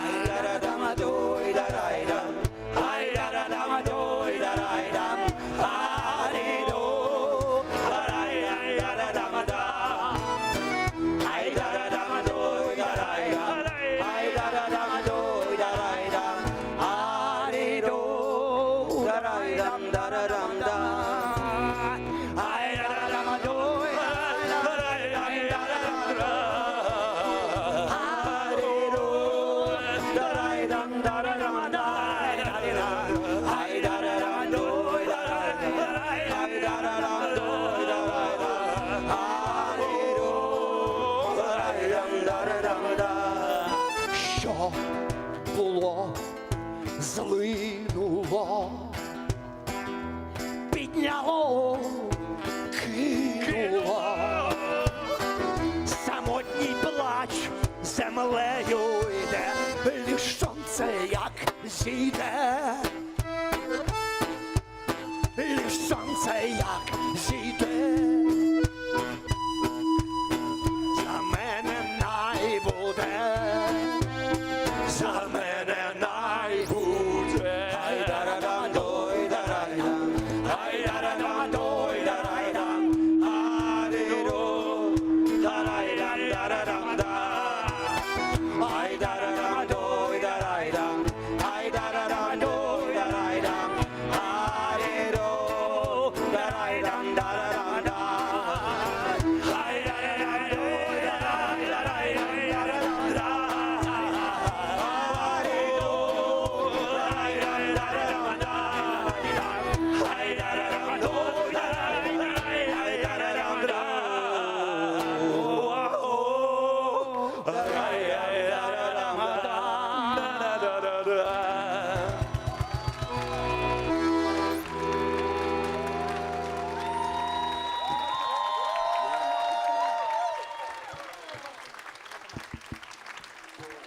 This one.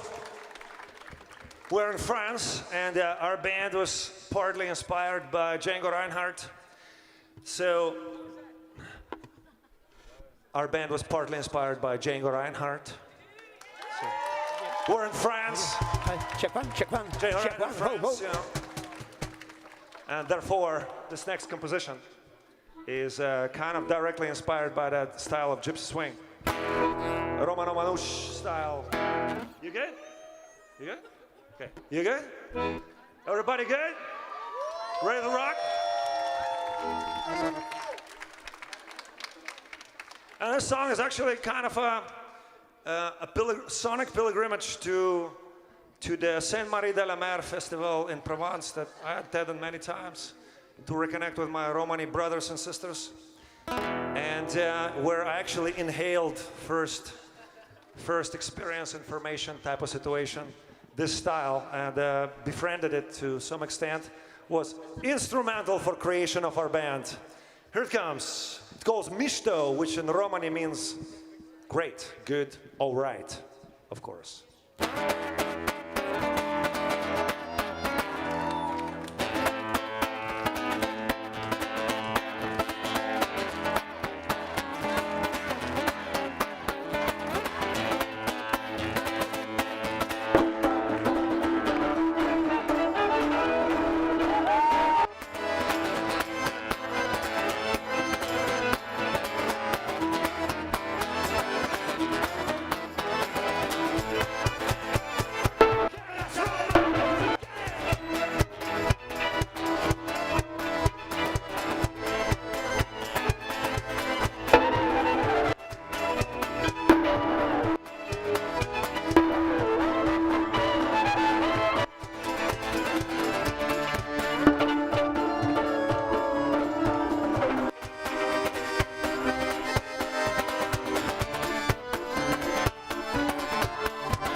Does everybody know Professor Sergeyevtsov?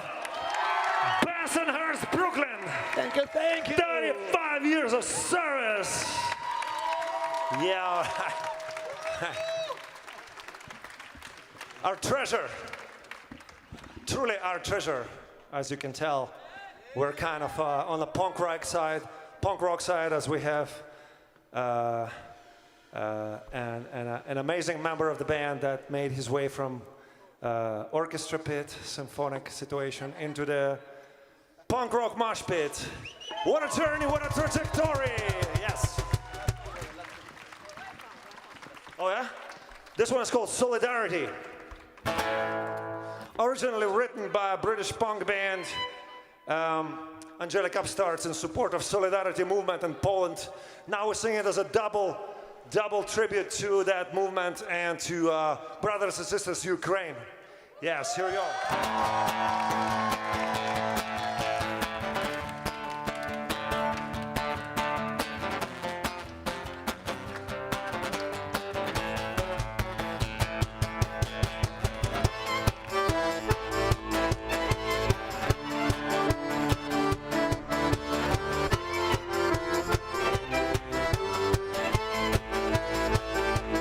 As the people of Ukraine fight to take their stance, and behind them every honest living man. In unity there is each other, and your friend becomes your brother. And tyrant will never have its way. Give them hope, give them strength, give them life. Like a candle burning through the black of night. We are with you in our hearts, in our minds. And we pray for our nation through its darkest times. Pick it up! Give them hope, give them strength, give them life. Like a candle burning through the dark of night. We are with you in our hearts, in our minds. And we pray for a nation through this darkest time. Yeah.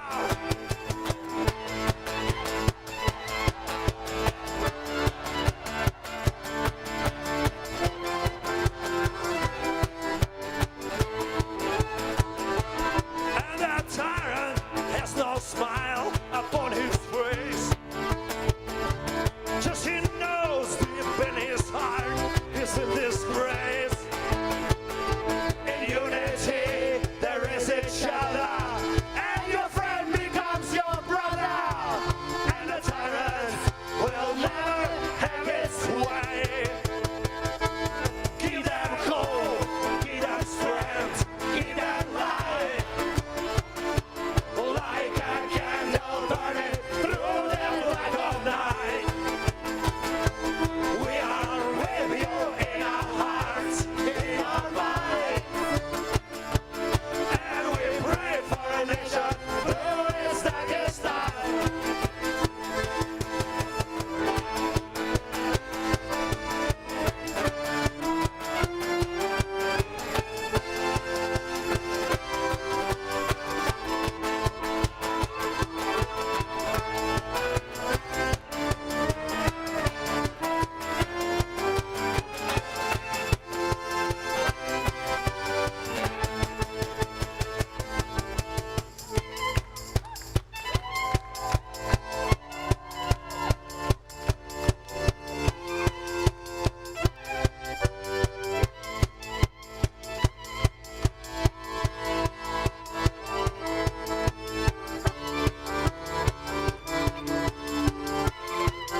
Thank you so much, everybody. Just received the urgent telegram. One more.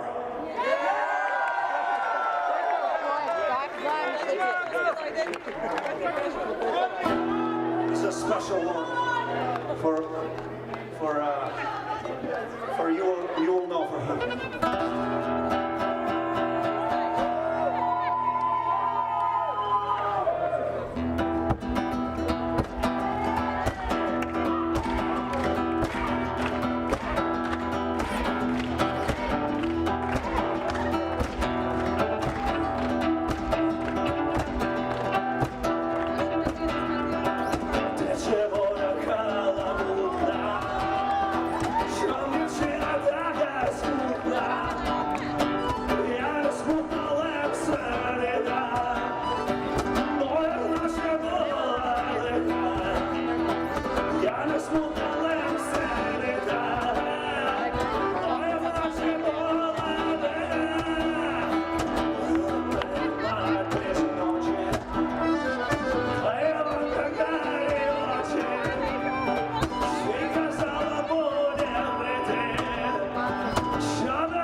Pedrito Erazo, New York City. Anaheim City, New York City. Sergey Yeltsin, New York, we're your friends. Go over the yellow. Thank you.